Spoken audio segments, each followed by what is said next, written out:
إن الحمد لله نحمده ونستعينه ونستغفره ونعوذ بالله من شرور أنفسنا ومن سيئات أعمالنا. من يهده الله فلا مضل له ومن يضلل فلا هادي له. وأشهد أن لا إله إلا الله وحده لا شريك له وأشهد أن محمدا عبده ورسوله. أما بعد فأعوذ بالله من الشيطان الرجيم. بسم الله الرحمن الرحيم. ثم أفيضوا من حيث أفاض الناس واستغفروا الله إن الله غفور رحيم. احکام یا مراسم حج شروع بود. حالاتی را که مشرکین مکه برای خود اختصاص داده بودند الله تبارک و تعالی رد کرد. قریش که از جمله مجاورین یا خدمتگزارای بیت الله بودند خود از قومای دیگه برتر می دانستند و می گفتند ما قوم حمص هستیم و نمی خواهیم که از حدود حرم بیرون برویم. مردم دیگه باید از حدود حرم بیرون بره، در عرفات استاد شود دعا بکنه، خب ما از مزدلفه بیرون نمیریم. زمانی که پیغمبر علیه السلام مکه را فتح کرد و در ایام حج آمد، قوم قریش طور فکر میکرد که پیغمبر علیه السلام هم بنابر امو حالات سابقی از یا و موافقت با رواج از مزدلفه نبراید، لیکن پیغمبر علیه السلام در عرفات رفت. این تبعیض نژادی که در ذهن از یا تصور میشد از بین رفت. چرا دین مساوات است؟ خصوصا در میدان عرفات یکی از جمله رنگهای خیلی بزرگ مساوات دیده میشه. در اونجا میر و فقیر و هر کس در یک لباس سفید در دو پارچه سفید استاد است، کلگی عاجزی و زاری برای الله تبارک و تعالی میکنه. از او خاطر عرفات خیلی یک موقع مناسب برای قبولیت و اجابت دعای حجاج کرام است. از امو خاطر هر کس که در اونجا حاضر شوه اونجا دعا بکنه الله تبارک و تعالی دعا را قبول میکنه. همچنان مزدلفه مقام دعاست. الله تبارک و تعالی بعد از اینکه این مسئله را از بین برد در اینجا بر ما یادآوری میکنه که شما از امو جای پایین بیایید که مردم پایین بیایند، یعنی تبعیض نژادی نباشه که یک قوم تا یک جای بره و قوم دیگه تا جای دیگری را. باز در احکام الله تبارک و تعالی تبعیض پیدا میشه، تفاوت پیدا میشه. در احکام الله تبارک و تعالی تفاوتی وجود نداره، امیر و فقیر کلگی یکسان است. و آن چیزی که مناسب است در این حالت الله بیان میکنه که ثم افیضوا من حیث افاض الناس.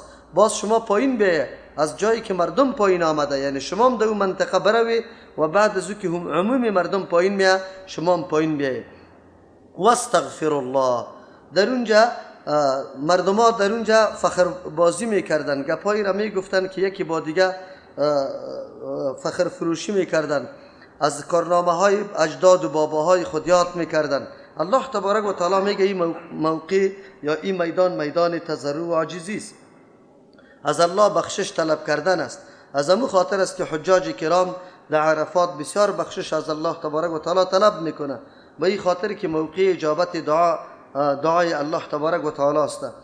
و بعد از این الله غفور رحیم اشاره به این میکنه که با وصفی که یک انسان خیلی گناهگار باشه لیکن در اونجا مغفرت از الله بخواه، رجوع به الله بکنه، توبه بکنه، الله غفور و رحیم است، گناه را میبخشه و آینده سر انسان رحم میکنه. حج یقینا هر منطقی که در اونجا ادای یکی از مراسم میشه موقع اجابت دعاست. از امو خاطر است که حاجی بعد از فراغت حج به مثل باز میگرده برای خانه خود، مثل که از مادر تولد شده باشه و هیچ گناهی نکرده باشه. این در صورتی است که یقینا حاجی سری و نمو دستورات الله عمل بکنه، حقیقت حج بدانه، درک بکنه واقعیت را، اونجا توبه بکنه، امو جرایم یا گناه های خود در پیش رو بگذاره، به الله عاجزی بکنه، عزم راسخ کنه که من آینده اینطور گناه را نمی کنم.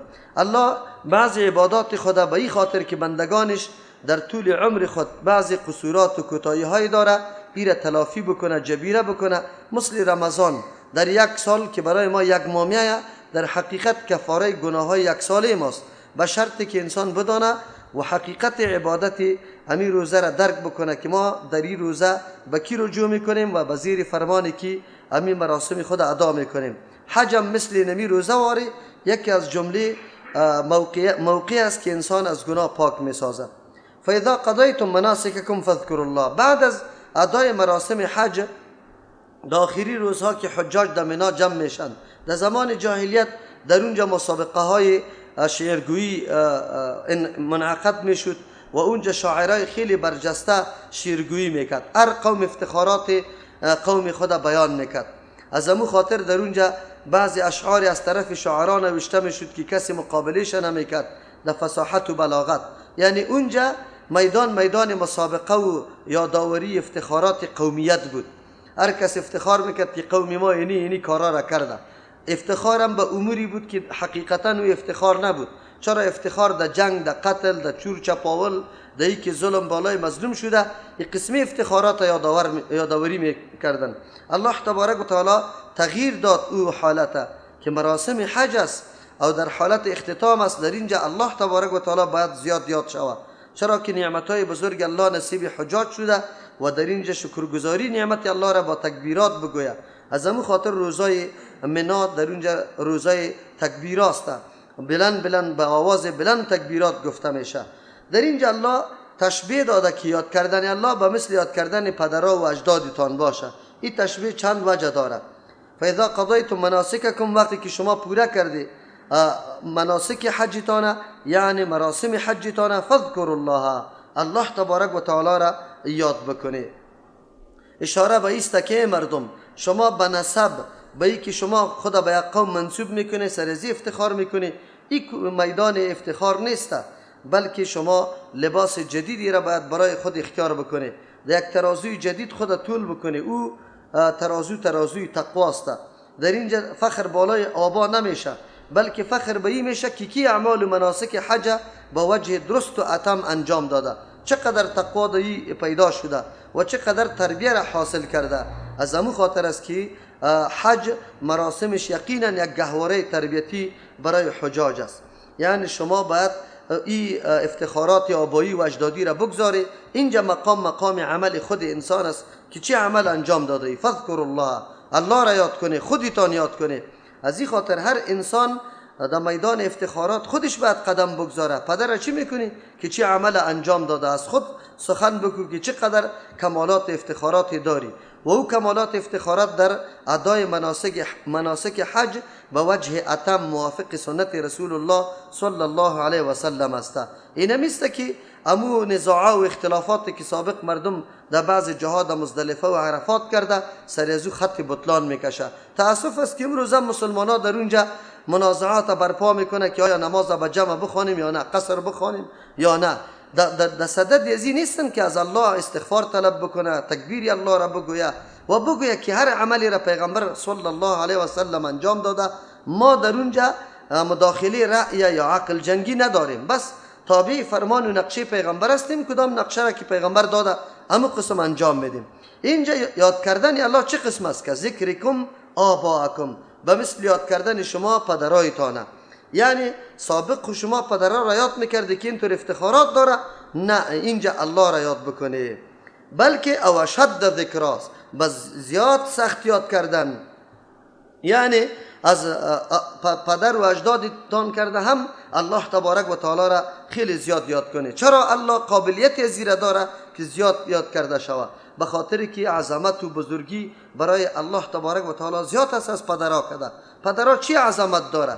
عظمت خو از الله تبارک و تعالی است که جهان پیدا کرده، شما را پیدا کرده، اینطور مراسم براتون مقرر کرده که این مراسم سبب معافی گناه های شما میشه.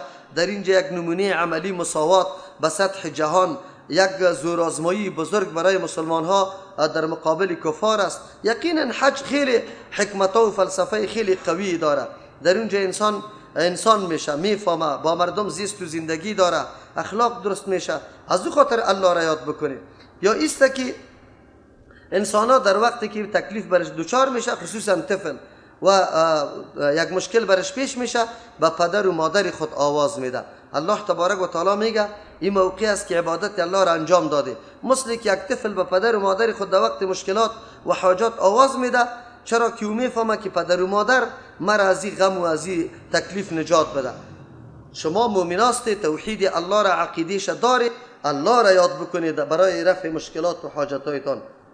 از این آیت معلوم میشه که کدام حاجی کدام حاجت و مشکلی داره، بهترین موقع حاجت خویی او نموسته. مثل که یک طفل پدر و مادر خدا یاد میکنه در وقت مشکلات، اینجا باید حاجی الله را یاد بکنه. فذکر الله، یاد کنی الله را که ذکرکم آباءکم، مثل یادآوری شما پدرایتان در وقت طفولیتتان که دچار مشکل می شده به پدر آواز میده.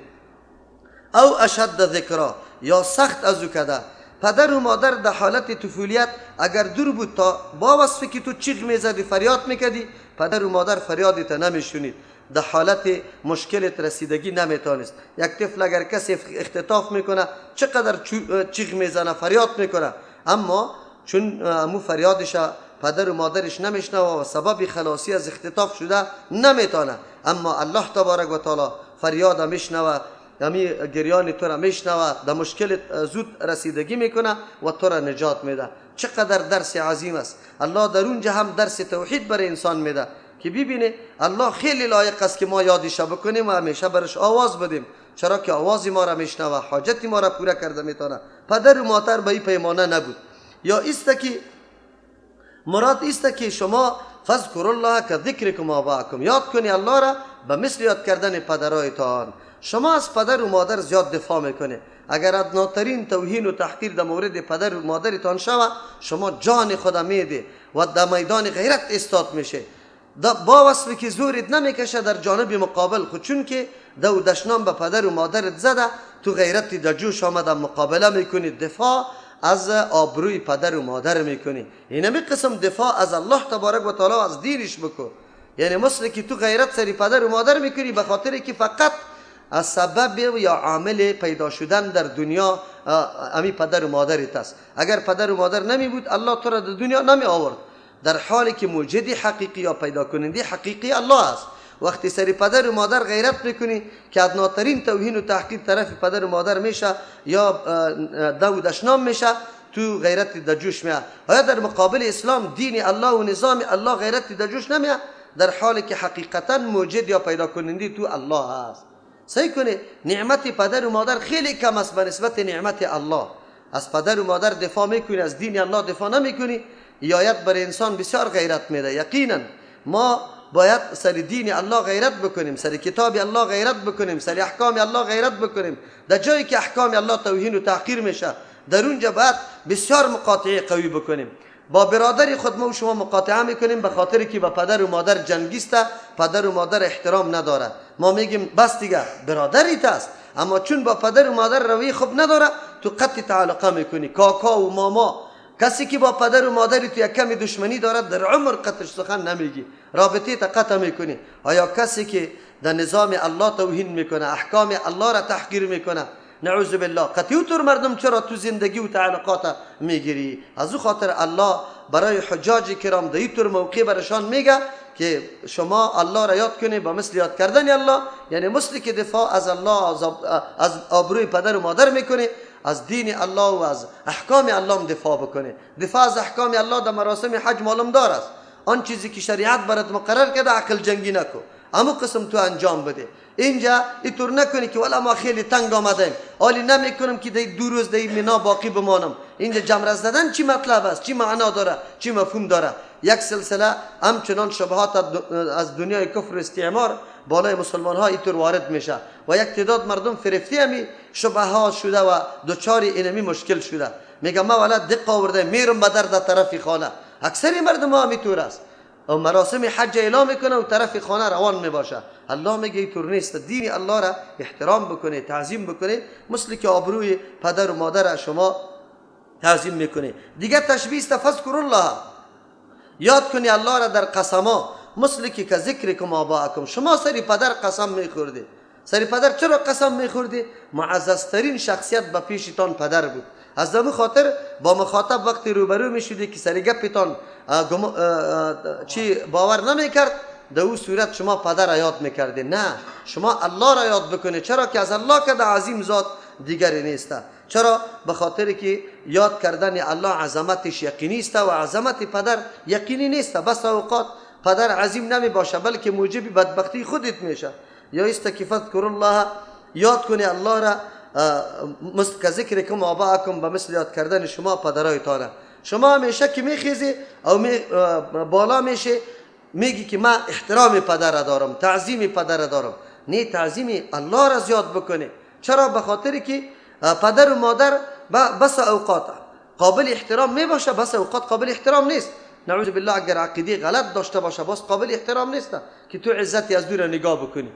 تنها مدارات دنیوی قطعش میتونی، خود دیگه نمیتونی. اما الله همیشه عظیم است، عظمت از او مستدل است، به دلیل ثابت است. از او خاطر در اینجا الله تعلیم داد برای حجاج که نام پدرها و یا افتخار به پدرها را بگذاری، الله را یاد بکنه. او اشد ذکر، یا سخت به یاد کردن الله را از این که پدرها را یاد میکنه. فمن الناس من یقول ربنا آتنا فی الدنیا و ما له فی الاخره من خلاق. برنامه یک برنامه است، کلگی پول مصرف کرده، سفر کرده، تحمل مشقات شده، مجموعه مردم هم کمال آدم میبینه، اما شخصیت ها در اینمی میدان با هم متفاوت هستند. این بسیار سخت میدان آزمایش است. انسان باید بسیار خوف داشته باشه. ما در رمضان در مسجد همگی میاییم، خانه را ترک میکنیم، وضو را کردیم، طرف قبله استاد میشیم، نیت میکنیم، سماع قرآن میکنیم، اما در بین مردم تفاوت وجود داره. در میدان جهاد و سنگر زمانی که مجاهدین مقابله با دشمن داره، با وصفی که کلگی در مقابل مرمی استاد است، جنگ کرده رایسته، اما در بین تفاوت وجود داره. الله تبارک و تعالی تفاوت اشاره میکنه که انسان در این طور مراحل اینی تفاوت در نظر بگیره، غافل نباشه. غافل به خاطری که در این طور میدان مبارزه که داخل شده ای باید همتت خیلی عالی باشه، نظر تن سر نعمت و مال غنیمت دنیا نباشه، باید تو در ایجا هدف عالی را دنبال بکنی. از امو خاطر شاگرد مکتب اگر از صنف اول در ذهنش بود که ما باید در طب کامیاب شم، دکتر شم، و همتش همو طور عالی است، اما قسم نمبر گرفته میره. اگر تو از امی صنف اول در ذهن ازی بودی که برو ما بیا از او دکتر شده نمیتونم، یک معلمی خشره پشره در کدام مکتب دیاتی مقرر میشم، تا آخر همونطور ذهنیت پست می باشه. یکی از جمله عوامل شکست مسلمانان نمیسته احساس کوهتری و کمتری کردن. مسلمان ها همیشه اینطور فکر میکنه ما چیزی نمیتونیم، در میدان مادیات یا ساینس یا تحقیق یا مطالعه ما پیشرفت کرده نمیتونیم. این گپ غلط است. اگر مسلمان ها پشتی گپ بگرده، دنبالی گپ بگرده، همت از یا بالاست، فکری از یا بالاست، یا از علوم قرآن استفاده میتونه، معلومات داره، کفار نداره. از امو خاطر امروز همه پیشرفت های ساینسی جهان غرب و اروپا مرهون احسان علمای اسلام است. اصلا نقشه یا اساس اینمی پیشرفت ها را علمای اسلام گذاشته. ای که مسلمان ها بعد از قرنای 2 و 3 رو به رکود کردن، ضعف نشان آمد، افتراق در بینشان پیدا شد، دین خود اعلا کردن، نعوذ بالله، حقیقت دین خود نشناختن. این جدا موضوع است که سبب بدبختی ما مسلمان ها شده. وگرنه مؤمن باید همت عالی داشته باشه. عالی میدان است. در حج هر کس رفته، اما مردم دو قسم است. یک مردم نعوذ بالله فقط منظورش شهرت طلبی، نامش بالا شوه که حاجی شوه، اینی مقصدش است، در اونجا فقط دنیا را طلب میکنه. در زمان جاهلیت هم و اینمی قسم فقط برای اعراب جاهلیت دمو میدانایی که استجابت دعام امید میشد، در اونجا میگفت که الله فرزند بده، مال مرا خوب بکو، زندگی مرا خوب بکو، برای ما بلدنگ نصیب شوه، اینطور باشه، اولادم باقی بمانه، زنده بمانه. اینی گپا را میگفت. حالا که اون موقع است که انسان باید دعای بکنه که شامل دنیا و آخرت باشه، یعنی حسنی دنیا و حسنی آخرت اردویش باشه. این یک درس عظیم است برای ما مومنا که همت عالی باید داشته باشیم. ما باید پشتی اعلا بگردیم. ادنا خوبی از اوسته، پشتی اعلا را طلب بکنیم. مومن باید فکرش خیلی پیش باشه، خیلی وسیع فکر داشته باشه، این تو نباشه. الله تبارک و تعالی میگه سیکو عمل از اردو طایفه یک رقم است، اما یک عملش خیلی پست است، نعوذ بالله، همتش پست است، دنیا را و متاع دنیا را طلب داره. اینطور مردم از آخرت محروم است، الله براش چیزی نمیده. ببینیم که نیت چقدر اهمیت داره در زندگی انسان. یک آدم 1 روپیه هم نداره میالی، اما یک آدمی مالدار میبینه خب خرج و مصرف میکنه، در مدرسه، در مسجد، در چاه، امی در دلش میگرده که الله مرا می قسم مال میدادی که مصرف میکردم، الله اینمی قسم ثواب برش میده. صرف به خاطر ازی که نیت و اراده قوی داره، اخلاص داره در این مورد، اما چیز وسیله در پیشش نیسته.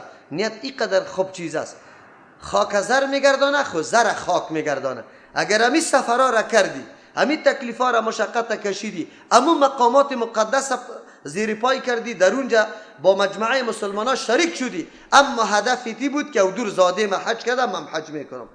هدف دی بود که اینجا آجی صاحب برای مردم بگوید، هدفی بود که گل در گردن من داخته شد، اما چیز برای حاصل است. هیچ دیرمی سفر دیگه چیزی نداری. از این خاطر بسیار مهم است که انسان در عبادات الله اخلاص داشته باشه، نیت خیلی صفا و پاک داشته باشه، بندگی الله را اراده کرده باشی. قرآن نمیگه برای ما میگه مجاهد در سنگر می رقم است، یکی شهرت و دلاوری و قهرمانی و گپا را برای خود در نظر میگیره، همون چیز برش حاصل است. در دنیا همون چیز برش گفته میشه، در آخرت هیچ چیز برش نیست. حاجی در میدان حج همینطور است. در رمضان که ما و شما در ختمه شریک میشیم، در مسجد ها میریم، کل شی نمی رقم حیثیت داره. که منظوری ما چیست؟ معلوم شد که در بین مؤمنا، کفار خو بگذار، در بین مؤمنان تفاوت وجود داره. یک طایفه است که فقط غرضش آخرت است، رضامندی الله تبارک و تعالی است. الله بازور هم دنیایش میده هم آخرتش. اما یک طایفه است که فقط مد نظرش دنیا می باشه، آخرت هیچ چیز برش نیست. قرآن میگه فمن الناس، بعضی از مردم کسانی هستند ما یقولو که میگویند، تکلیف میکشه، مشقت برداشت میکنه، اما در دعای خود چی میگه؟ ربنا ای پروردگار ما، آتنا بده بر ما فی دنیا در دنیا و ما له فی الاخرت من خلاق. هدف هر دو جماعت الله بیان میکنه. یک جماعت چی هدف داره؟ مال و متاع دنیا، زندگی آرام در دنیا. صحیح کنه. این دو قسم است این طلب دنیا، یکی خو به نیت و به دعا خواستن است، یکی به عمل طلب کردن است. این به دعا خواستن خود او تر مقامات متبرکه که در اونجا امید اجابت دعاست، در اونجا مردم سوال میکنه، میخواه، امی دعا میکنه. خو یکی به عمل است. امروز در زندگی ما و شما مردم هم میبینیم، یکی از صبح میبره 4 بجه تا 11 بجه شب، در کل عمر فقط پشت متاع دنیا دکان خود 4 بجه باز میکنه، 11 بجه بسته میکنه. در یک جماعت 5 وقتی حاضر نیست. اگر از پیش سوال بکنی که نماز پیشین چند بجه خوانده میشه، ولی ما نماز که خودمی دکانک میخوانیم، بسیار مصروف هستیم، بسیار مصروف هستیم. تو در هر حالت مصروف هستی. در رمضان مبارک هم مصروف شدی، در تراویح حاضر نشدی، قرآن هم نشنیدی، در ترجمه قرآن هم ننشستی. طلب دنیا دو قسم است، یکی به نیت، یکی به عمل. الله از هر دویش آدم نگاه بکنه. چرا این دنیاست. الله رزق به ذمه خود گرفته. اگر انسان حلال قصد بکنه، الله حلال برش میرسانه. اگر حرام قصد بکنه، امور رقم که قصد کرده امور رقم برات میرسه. قرآن کریم هدف انسان مشخص میسازه که انسان چی هدفی داشته باشه، ولو در همچو مقامات متبرک. الله میگه و ما له فی الاخرة من خلاق، چونی طلب نکرده. این در هدفش نیست که ما آخرت بخوایم یا نخوایم، نیست برای ازی در آخرت من خلاق هیچ نوع حساب. سفر کرده، انجام داده، تکلیف کشیده، اما چیزی نیست. چرا؟ هدف نهایی ازی فقط حصول دنیا بود، مال و متاع دنیا بود، زیب و زینت دنیا بود. پشت ازی رفته بود، امیر طلب کرده بود، امی برس حاصل شده. و منهم من یقول ربنا، دمی میدان در حالی که یکسان مردم استاد است دست دعا را بالا کرده، کسایی هستند که میگه ربنا ای پروردگار آتنا فی الدنیا حسنه، الله در دنیا هم برای ما حسنه بده، و فی الاخرة حسنه، در آخرت هم برای ما حسنه بده، و قنا عذاب النار، ما را نگاه که الله از عذاب آتش. مومن حیثیت عالی داشته باشه، همت عالی داشته باشه، طلب زندگی دنیا و آخرت بکنه، صحت هر دویشه، کامیابی هر دویشه بعد انسان توجه داشته باشه. تنها یک چیز نه، ما امی قسم که میریم در دکان، امی قسم برای تعمیر آخرت هم فکر میکنیم که آلی ما خود 3 ساعت 4 ساعت در دکان نشستم، 15 دقیقه برای جماعت در نماز باید بدم. چرا؟ حالی آذان شد، وقتی آذان است ما باید تیاری بگیرم برم نماز خود به جماعت بخوانم. چرا این 4 ساعت 5 ساعت خود برای دنیای خود کار کردم، یکی 15 دقیقه برای آخرت خود کار بکنم. اینجاست که تفکیک میشه مؤمنات چه قسم است، کدام مؤمنی واقعی است، کدام نیست، کی آخرت اهمیت میده، کی نمیده، کی یقینا این تلاش داره که من یک بنده هستم، محکوم هستم، محدود هستم، در اینجا الله از پیش من مطالبه بعضی تکالیف داره، و کی این احساس نداره. امروز مردم ها را فرق میکنی، هر کس هم میشناسه. مردم های هستن که در عمر از نماز آگاهی نداره که نماز فرض است یا نه، روزه را هیچ نمیشناسه، نعوذ بالله. اینطور مردم هم است. اما او هم که میمره ملا صاحب میره در سر جنازه میگه خب آدم بود، جنازه هم سرش خوانده میشه، حالا که طور نیست. ببینید در اینجا مطالبه حسنه شده. حسنه چی را میگه؟ حسنه هر امری که سبب راحتی تو در دنیا میشه، مال حلال، مسکن آرام، زن صالح، اولاد صالح، که هیچ نوع گزند، هیچ نوع آزار و اذیت و پریشانی در زندگی نداشته باشی، کلمه حسنه شامل کلش هست. از همون خاطر است انسان زندگیش وقتی جور میشه که رنگ نداشته باشه، ولو که خانه خیر بلند منزل نداشته باشه، اما اولاد درست است، زن صالح است، ماحول درست است، صالح است، هیچ نوع رنج و تکلیف نمیبینی. اینی را میگه حسنه. حسنه آخرت نجات از آتش جهنم و دخول جنت است. اینطور دعا انسان باید بکنه که هم دنیای درست باشه و هم آخرت. مؤمن واقعی کسی است که برای اردو کار میکنه، فعالیت میکنه، هدف داره، نیت میکنه. در حج هم باید اینمی قسم دعا بکنه. این دعا جامع ترین دعاست.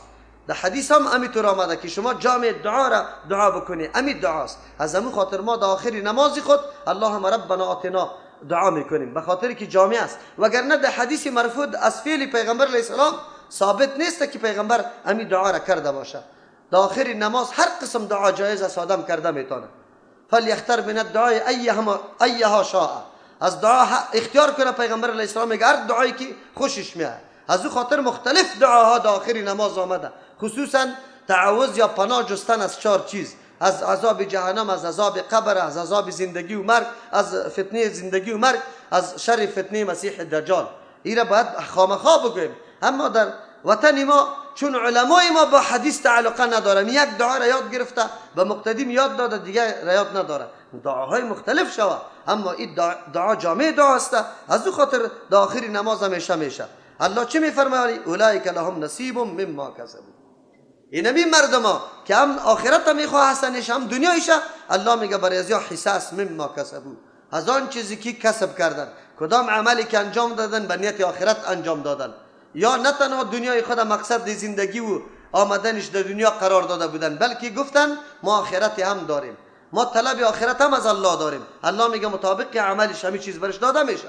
والله سریع الحساب. انسان باید فکر نکنه در اونجا که مخلوق میبینی در زیرت نه که خو اینقدر مخلوق قطع اعمالش، قطع نیتش، قطع ارادش کی محاسبه بکنه، کی خبر داره که من چی نیت دارم؟ الله زود حساب کننده است. از علی رضی الله عنه سوال شد الله در چقدر وقت حساب محاسبه میکنه؟ گفت برابر نصف روز. نصف روز دنیا الله قطع کل مخلوقی خود محاسبه میکنه. پس وقتی تو ذاتی است که در برابر نصف روز قطع تو محاسبه میشه، از نیت و اراده و عقیده تو آگاه است. تو حالی باید بدانی که کدام عمل انجام میدی چه قسم نیت و اراده باید داشته باشی و چه قسم اخلاص داشته باشی.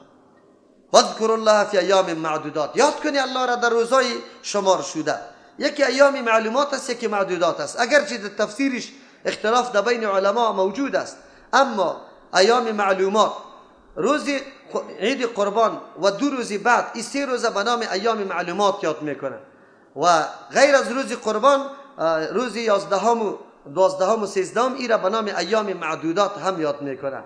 پس 2 روز در بین روزا این تو روزه است که هم معدودات است هم معلومات است. یک روزی تو روزه است که معدودات است، معلومات نیست، روز 13 و یکیش معلومات است، معدودات نیست، روز عید قربان. در اینجا الله میگه در این روزا الله تبارک و تعالی را به طریق خاص یاد بکنه. 3 مرتبه الله فرمان داده. از همون خاطر پیغمبر علیه السلام میگه ایام تشریق یا روزه تشریق که در منا تیر میشه روز خوردن نوشیدن است. اونجا روزه موزه گرفتن نعوذ بالله مکروه تحریمی است که در اون روزا کسی روزه بگیره. چرا اونجا قربانی ها میشه از گوشتی که الله این نعمت براتان ارزانی کرد، از او خورده میشه، خود تکبیرام گفته میشه. روزی است که به اصطلاح عوام کش و فش مسلمانان در او ظاهر میشه.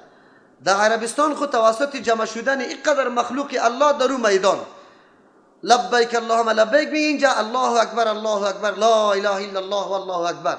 این ذکر الله تبارک و تعالی بعد از نمازان می باشه، خصوصا در وقت جمره زدن این ذکر الله می باشه. ابر ما و شما هم اینجا در وطنای خود ما بعد از نمازان ما و شما تکبیرای تشریق میگیم، هنگام رفتن در عیدگاه تکبیر تشریق میگیم، در کوچه ها که روان باشیم بعد صدای مسلمان بلند شود. ولی با تاسف در این وطن امی سنت رسول الله قطعا عملی نشده. مردم که طرف عیدگاه میره اول خود عیدگاه نمیره، ملا صاحب نمازها را خاص کرده در مسجد، حالا که نماز عید بدون عذر در مسجد خواندن مکروه است، گناهگار میشه. چرا؟ ترک سنت قوی پیغمبر صلی الله علیه وسلم است. مسلمان ها باید شان شوکت خود ظاهر کنه، زنا و مردا باید در دشت و بیابان براید، در اونجا تکبیر بگوید، شور باشه. در اینجا ولی مردم میشرمه که ما چطور آواز خود بلند کنم الله اکبر بگویم. در مسائل دین مثل که بعضی مردم آزان داده نمیتونه، میشرمه. در مسائل دین قطعا طور باید غیرت از دست نده، همت از دست نده. دین الله است، همین قسم که الله برات فرمان داده همون طور ظاهر کو شعائر اسلام. لیکن امروز گپا کلش از بین رفته. ملا به خاطر که چانده در مساجد میشه، در روز عید یک چیزی رو پا برش جمع میشه، نمیخواد که مردم در یک جای بره. عیدگاه باید چندین مساجد یک جای شود، جمع و جوش مسلمانا، اظهار محبت مسلمانا، اظهار وحدت مسلمانا باید در یک دشت و بیابان نمایان شود. از یک راه بروند، از راه دیگه برگردن. در اونجا ملاقات با امرای مردمایی که دوردست از هم میشه در عیدگاه، چقدر فضای صمیمیت و محبت می باشه. یقینا همونطور است. اما امروز همین علمای ما عیدار کلش نمازایش در مسجد خاص کرده، یک نفر برش نمیگه که مناسب. پیغمبر بدون عذر، بدون باران که باران شدید بوده، آیا نماز عید در مسجد خوانده یا نخوانده؟ آخر یک سنت ناعمل، یک دیگه سنت. آخر ما کدام ثواب میگیریم؟ ما خو میگیم که مردم عوام ما بیچاره در بدر خاک بسر است، از کل ثوابا محروم است. آن چیزی که موجب ثواب است محروم است. حتی در رمضان که ثوابایی که در تسبیحات گرفته میشد امیم الله ها یارا محروم کرده. دعاهایی که در قومه و جلسه میشه خود در عمر خود یاد نداره، مقتدی را خود یاد نداده.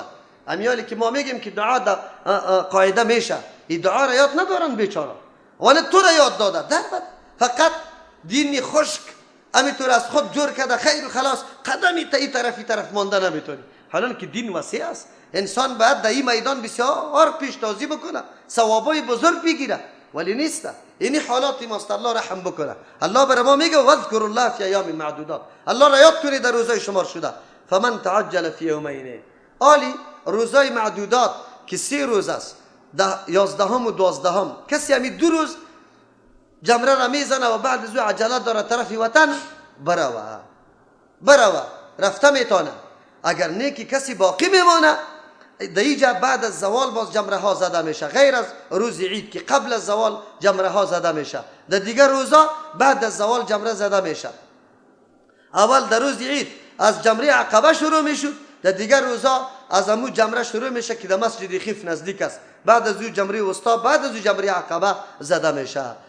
در روز 12 اگر قبل از طلوع آفتاب تو برآمدی از منا، بس دیگه خلاص شد، جمره زدن تکمیل شد، طواف وداع میکنی، طواف رخصته. آخرین عهد و پیمان تو با بیت الله است که تو طرف وطن حرکت میکنی، باید اونجا طواف بکنی، دعا بکنی، جدا میشی، رخصتی میگیری. او دیگه کیفیت خاص داره که وقتی انسان طواف بیت الله را میکنه و طرف وطن روان میشه. الله نصیب کلگی بکنه. بازو جبر آدم معلوم میشه که جدا شدن از اون مقامات متبرک، او روزها و او ساعتها بسیار سخت است. یقینا اگر کسی مؤمن واقعی باشه، جدا شدن از رمضان مبارک هم بسیار سخت است. این را باید بدانیم. هر لحظه رمضان مبارک به انسان بگو یک طلاست، به شرطی که ما قدر از این را بدانیم. اینمی قسم هر عبادت الله موقع است برای محو کردن گناه تو، برای قبول شدن توبه تو، برای از اینکه تو بیدار و هوشیار شوی که من یک بنده هستم در این دنیا، الله مرا خلق کرده همونطور هدر و بیفایده، بی مطلب و بی مقصد روان نکرده. من حتما در اینجا یک هدف دارم. هدفم چیست؟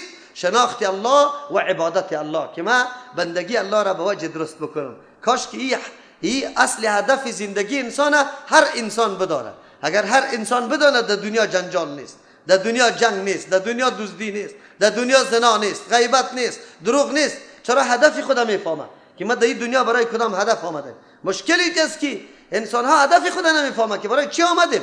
فکر میکنم چند روزی دنیا اصل مقصد زندگی ماست. هر طرف میدوند و تاخت و تاز میکنه، مردم از زیر فشار خود میاره. دینمی حالت است. حالان که این دنیا دنیای امتحان است، فقط الله تو را امتحان میکنه چی میکنی. نظام الله را پذیرفتی یا نه؟ خدا شناختی یا نه؟ الله را شناختی یا نه؟ بندگی الله را به مو نقشه که الله بر توسط پیغمبرا بیان کرده بود انجام دادی یا نه انجام ندادی؟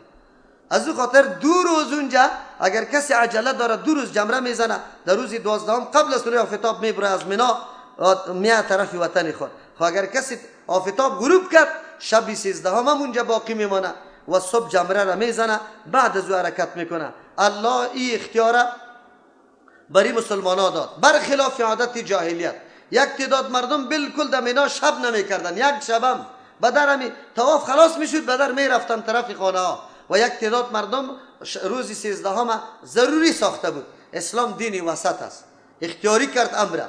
کسی عجله داره 2 روز جمره میزنه، جمره زدن حتمی است، چرا یکی از جمله مراسم حج جمره زدن است در 2 روزی. تو نمیشه که یک انسان طواف کرد خلاص شد. اگر کسی میای اختیار داره، اگر نه که باقی ماند روزی 13 هم اختیاری گپ است، باید جمره بزنه. الله میگه فمن تعجل فی یومین، کسی که عجله داره شتاب داره فی یومین در 2 روز پورا میکنه تمام جمره زدن خدا، او شتاب داره طرف مکه آمدن، فلا اثم علیه، هیچ نوع گناه بالایش نیسته، میتونه دمی 2 روز جمره ها را تکمیل کنه خیر و خلاص. و من تأخر، کسی که مؤخر ساخت فلا اثم علیه، گناه سرش نیست، شب 13 باقی بمونه، صبا بله جمره بزنه. خب فلا اثم علیه لمن اتقا، این امور که بیان میشه برای کسی که در صدد تقواست. اینجا تقوا چی را میگه؟ عملی کردن احکام الله. کسی که در صدد عزیز که من احکام الله را با وجه درست عملی میکنم، او دیگه این نقطه ها را رعایت میکنه. برای ما شما معلوم نمیشه. خب بعضی مردم ها آنقدر دلقید میشه یک روزم در مینا تیر کردن نمیتونه، بس دیگه در حالت چی است الکی آبی زمزم بخر، روی را بخر، اسبابی تا آماده کو که تعاره از پیشم نروه. نه، او کسی که هوشیار است از اینجا رفته در اونجا، او خوش به ایسته که تو باش دمی وقت آخر ما برم، اینطور موقع زرین و طلایی برم میاثر نمیشه. یک نماز مگر اینجا اضافه میشه، یک لک نماز ثواب میبرم.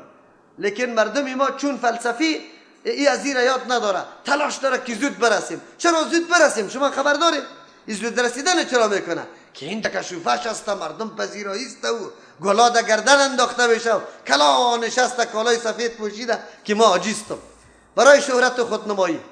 دیگه گپ مقصدش نیست. اگر امروز بیایی، اگر 10 روز بیاد بیایی، پولی تا مصرف کرده، در اونجا سفر انجام داده، در اون مقامات متبرک چقدر مهم است که انسان ثوابای بیشتر بگیره. از او خاطر آدم هوشیار در اول نمیاد.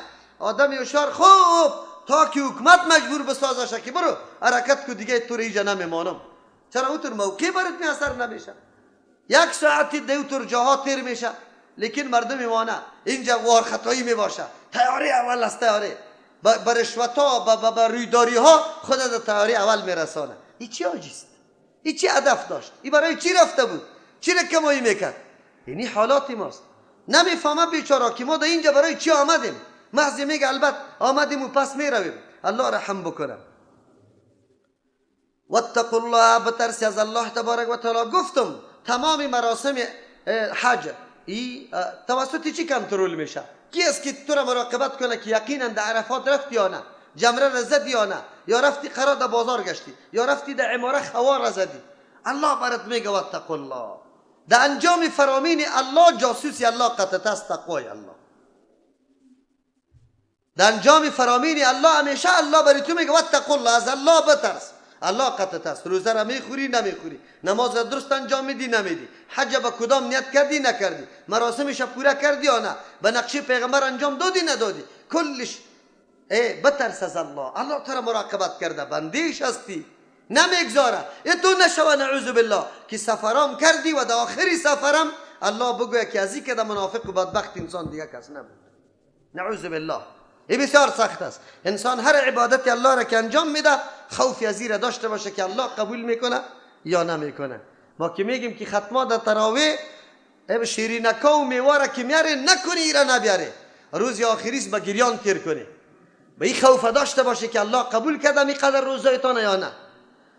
روح عبادت این مردم تغییر داده، کلش میله را جور کرده. رمضان میله شده، عید میله شده، حج میله شده، بگوی صدقات میله شده، خیراتا میله شده، کل چیزا. حالی دین ما فقط کلش نام میله است. ای میلاد است، ای نوروز است، ای فلان است، ای عرس فلان است، کل دین ما میله هاست، خیر و خلاص. روح عبادت وجود نداره که عبادت چی را میگه و روح عبادت چیسته. خو علمای ما بازم پافشاری سر اینمی مسائل داره که رواست، موجب ثواب است. من بسیار تعجب میکنم گاهی اوقات که خود خیر عالم برجسته و پیشتاز میدانه، در تلویزیون ها ظاهر میشن، اما شما باور به الله بکنه امی ادناترین حکمت عبادت نمیفهمه که امی عبادت حکمتش چیست که مردم خود تشویق کنه به مخاطر. شما دمی شبا میبینه که در مساجد الکی ختم است، دیگاه بار میشه، این شروش دور میباشه، خیرت است، ختم است. چه رقم ختم است؟ ختم چی است؟ تو از پیغمبر سند داری؟ پیغمبر ختم کرده بود امی رقم، صحابی ختم کرده بود، تابعی همینطور که تو را به الله قسم از امام ابو حنیفه رحمت الله علیه کدام سند داری که امی کار کرده باشه؟ خواهی تو رو بگو که دین تابع خواهش ماست، آن چیزی که ما میخواهیم اونمو دین است، که نمیخواهیم دین نیست. و دیگه مردم ملامت میکنه، خوش بایستن 3 روز 4 روز 5 روز زمزمه سر و صدا دلاس بکره بر بر بر بر بر، بعد از 6 روز آرامیسته 10 دانه ریش سفید پشت مولای امام تراویح میخونه، دیگه قرار است. خوش آمسته که ما عبادات الله را کردیم. عبادات الله با این سیستم نیست. این رمضان است، رمضان مکمل موسم عبادت الله است. کاش که از آل صحابه شما خبر میبود. صحابه سری حساچوبات تکیه میکرد و زمان ختم میشد عبادتشان که خادمای خود میگفتن که الا زود کو که فجر طلوع میکنه، چند دقیقه مونده که از پس شوی خوردن موندیم، شب مکمل در عبادت تیر میکردن. ما تو چی کردیم؟ باز خوش هستیم به محض نام اسلام، باز کلی کمالات هم از الله میخوایم. میگم ما باید هر چیز برای ما باشد، او تو نیست. واتقوا الله، از الله بترسید، قدرت الله را خوب در نظر بگیری که الله کدام ذات است، ما را میبینه، چطور آمدیم، برای کدام مقصد آمدیم. وعلمو، الله اکبر، چه نقطه یا اتو نقطه که بدن انسان همیطور در لرزه میاره. وعلمو، بدانی، یقین کنی که انکم الیه تحشرون، یقینا شما خاص به سوی الله جمع کرده میشوید برای محاسبه. الله از پیشتان سوال میکنه بنده ما بودی یا در کجا، چه قسم بندگی کردی، برای خود، به فکر خود؟ آیا طریق بندگی را کسی را روان کرده بودم برای تو که طریق بندگی را یاد میداد؟ باز تو میگی که بله پیغمبر آمده بود، برای پیغمبر حرکت کردی، نماز به شکل پیغمبر خواندی، حج به شکلی که پیغمبر انجام داده بود انجام دادی، روزه را به شکلی پیغمبر گرفته بود انجام دادی. این بسیار مهم موضوع است. واتقوا الله واعلموا، دو نکته به اصلاح انسان کفایت میکنه. بس در ذهنت همیشه ای را داشته باش که الله مرا میبینه و این را داشته باش یقین که پیش الله پیشوده نیستم، الله از ما محاسبه میکنه. اگر همین عقیده در قلب انسان پخته شود، شما بگوی کسی دروغ میگه، کسی غیبت میکنه، کسی دزدی میکنه، کسی قمار میزنه، کسی حق دیگه کسی تلف میکنه، کلا قطعا نمیکنه. ما که امروز ضعیف هستیم به خاطر ضعیف هستیم که عقیده ما ضعیف است، ایمان ما پخته نشده، صفات الله تبارک و تعالی مفهوم واقعیش در قلب ما جا نگرفته.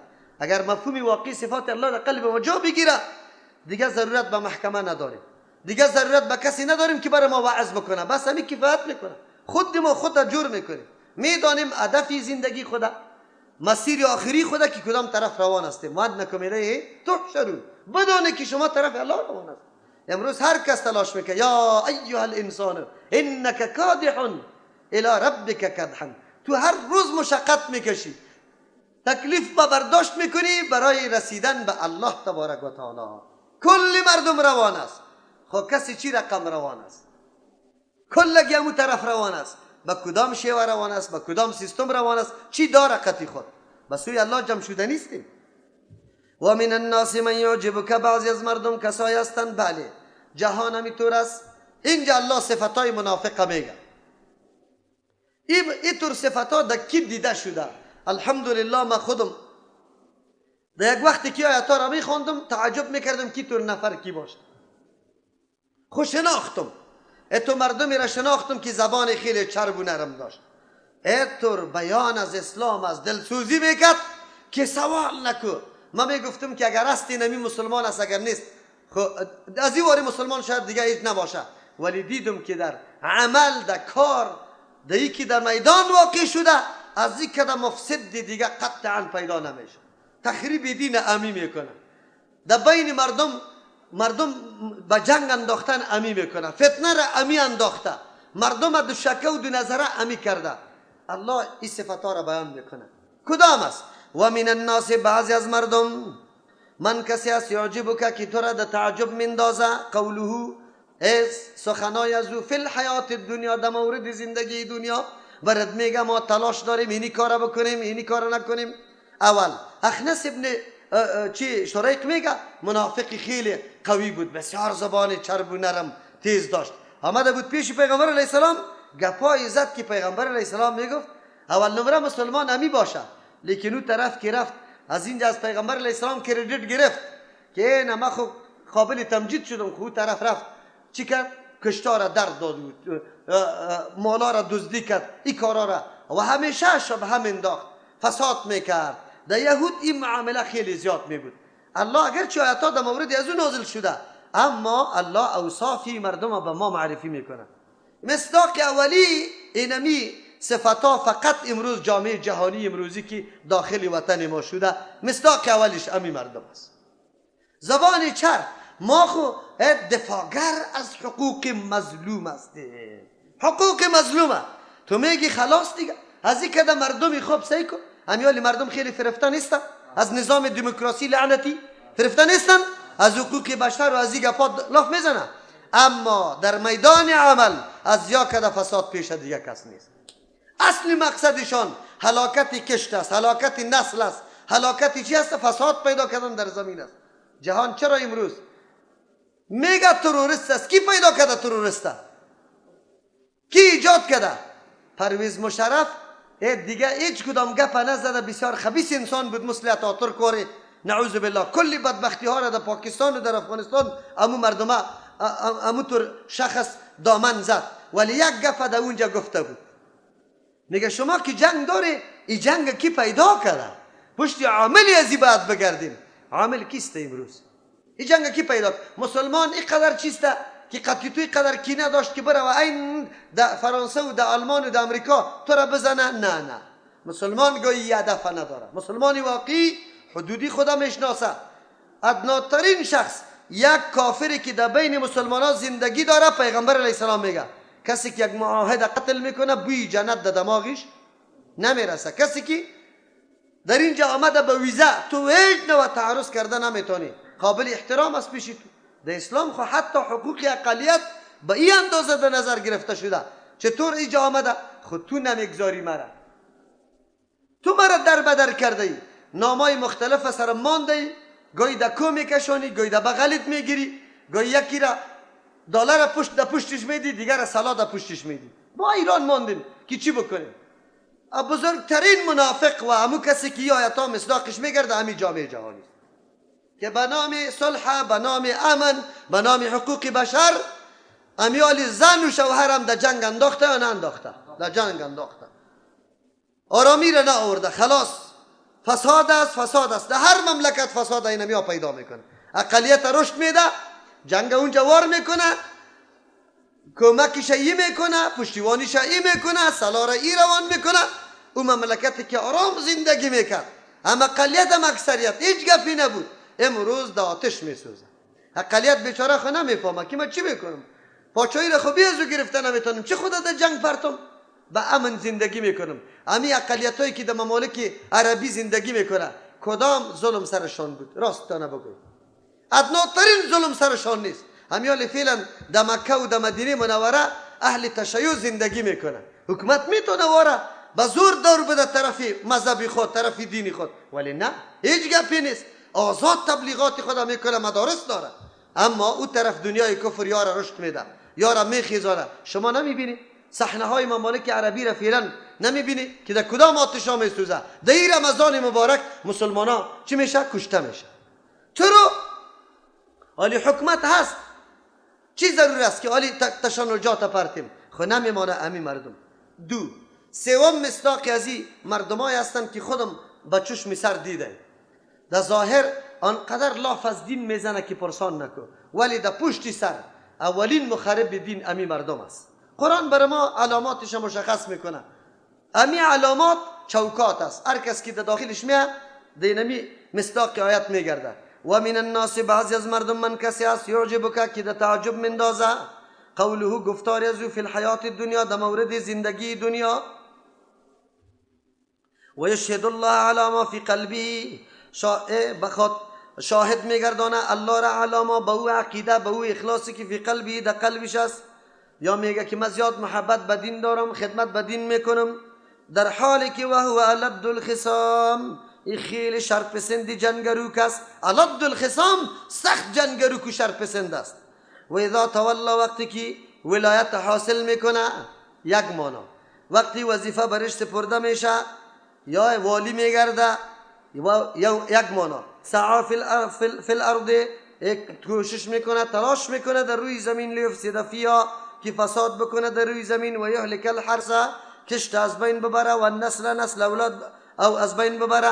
یک مانا است. دوم و اذا تولا وقتی که میگرده از پیش تو، از مجلس تو، سعا فی الارض، باز دیگه تلاشش، خواری و زحمتش در روی زمین به خاطر لیفسد فیها، فساد در زمین است، و یهلک الحرث، کشت از بین میبره، و نسل از بین میبره.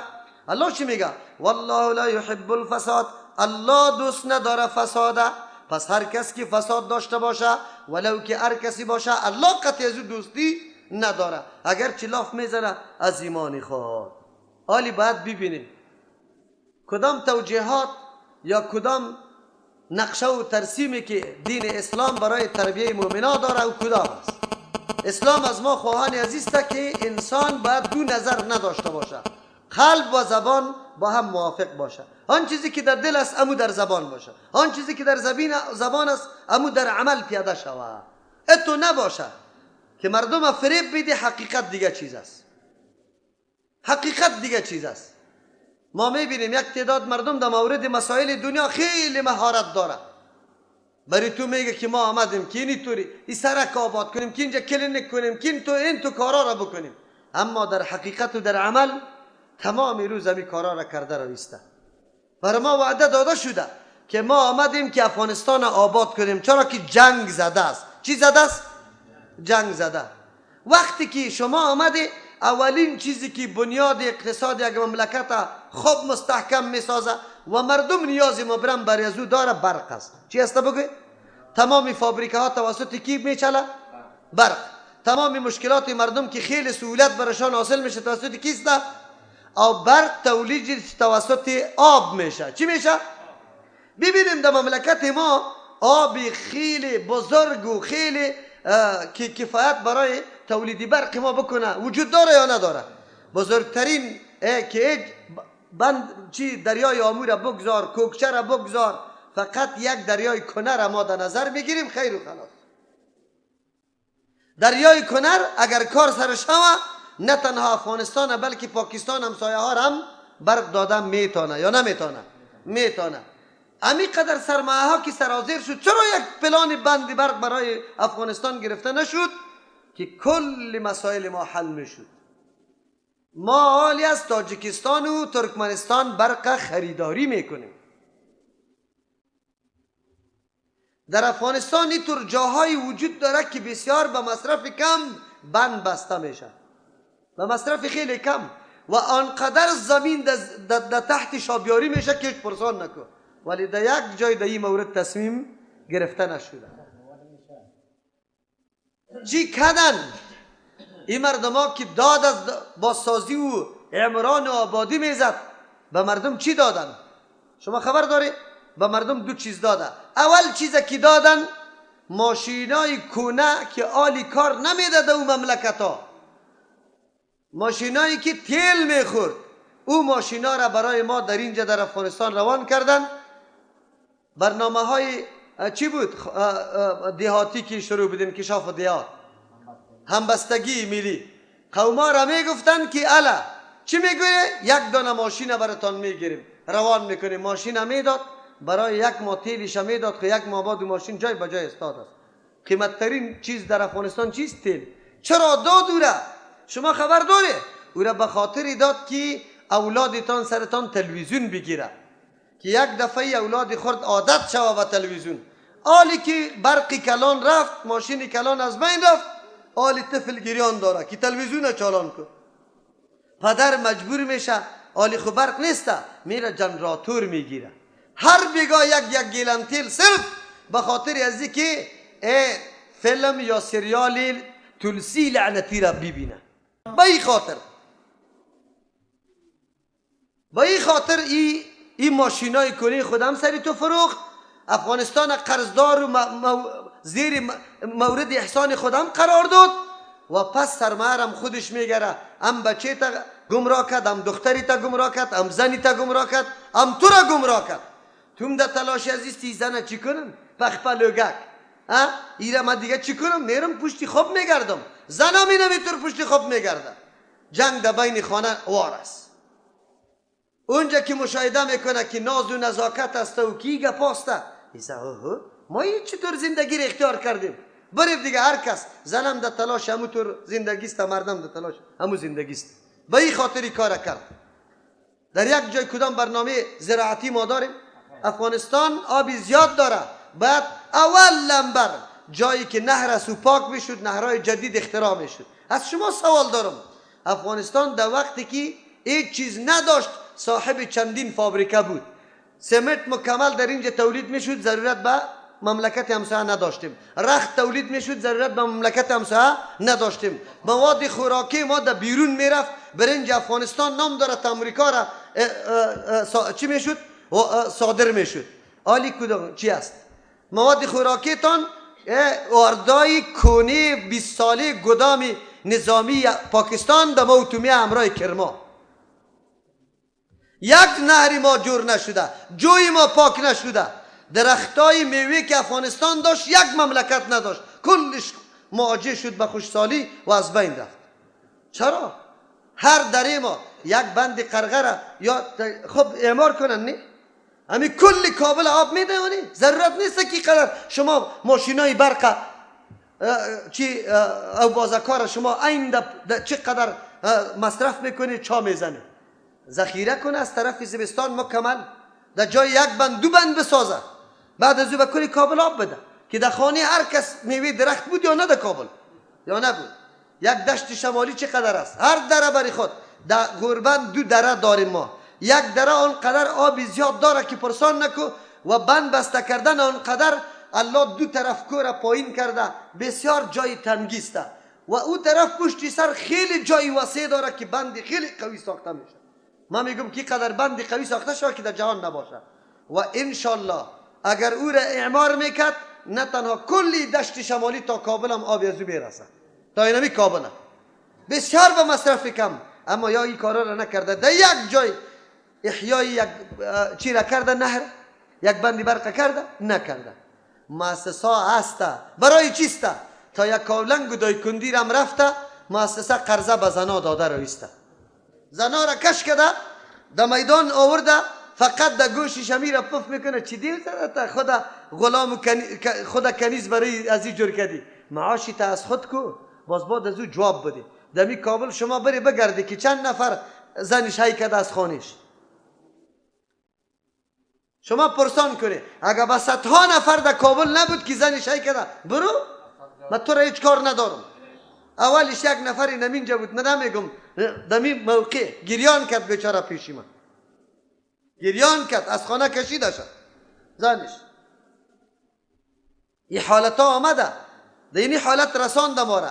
این همی مردم است که قرآن کریم میگه که در مورد زندگی دنیا که یارا بشینه که پروسه را برات معرفی میکنه، تو میگی افغانستان یک دم گل و گلزار شد، اما هر طرف که میره فساد است. هر طرف که میره چی است بگه؟ فساد. یک وقت میبره در کابل در فلان جای وزیر اکبر خان یک اویلی برای 10 سال تعلیم انجیل شده برای طفلا، حسان باز معلوم میشه، حسان برات ظاهر میشه. قرآن کریم میگه پاره وقت برای ما گفته. اما در بین مسلمانای ما هم همچو مردمای وجود داره، همچو مردما وجود داره که در حقیقت زبانه که میبینی الله اکبر. یک کمونیست در یک مجلس 6 تا بودیم، الله اکبر، یک قسم توجیه میکرد که مولوی صاحب الله قسم دلم سری مردم میسوزه. ما گفتم این چقدر خوب آدم است، چقدر دلش سری مردم میسوزه، ولی وقتی که خبر شدم برنامه عملیشه، الله اکبر، الله نگاه کنه. قرآن کریم امیر گپ میزنه و من الناس، بعضی از مردم، من کسی است یعجبک که تعجب مندازه قوله سخن از فی الحیات الدنیا، در مورد زندگی دنیا، و شهد الله، شاهد میگردان الله را علی ما فی قلبی، به او عقیده، به او دلسوزی، به او محبت که در قلبش است. انسان باید نگوید که الله بسیار سخت است، که الله را شاهد بگردانی او در مو حالت شاهدی هم تو نعوذ بالله منافق باش. این بسیار سخت است. چرا نعوذ بالله الله را شاهد میگردانی حالان که تو خلاف داری؟ و هو لد الخصام، آدم خیلی شرپسند جنگرو کس. و اذا تولا، وقتی که بروا یا والی شوه یک وظیفه بگیره، سعی تلاش میکنه میدوه فی الارض، در روی زمین، لیفسد فیها، که فساد پیش کنه در روی زمین، و یهلک الحرث، هلاک بسازه کشت و کاره، و نسل اولاداره. آلیا چه قسم هلاک میسازه کشت و کاره؟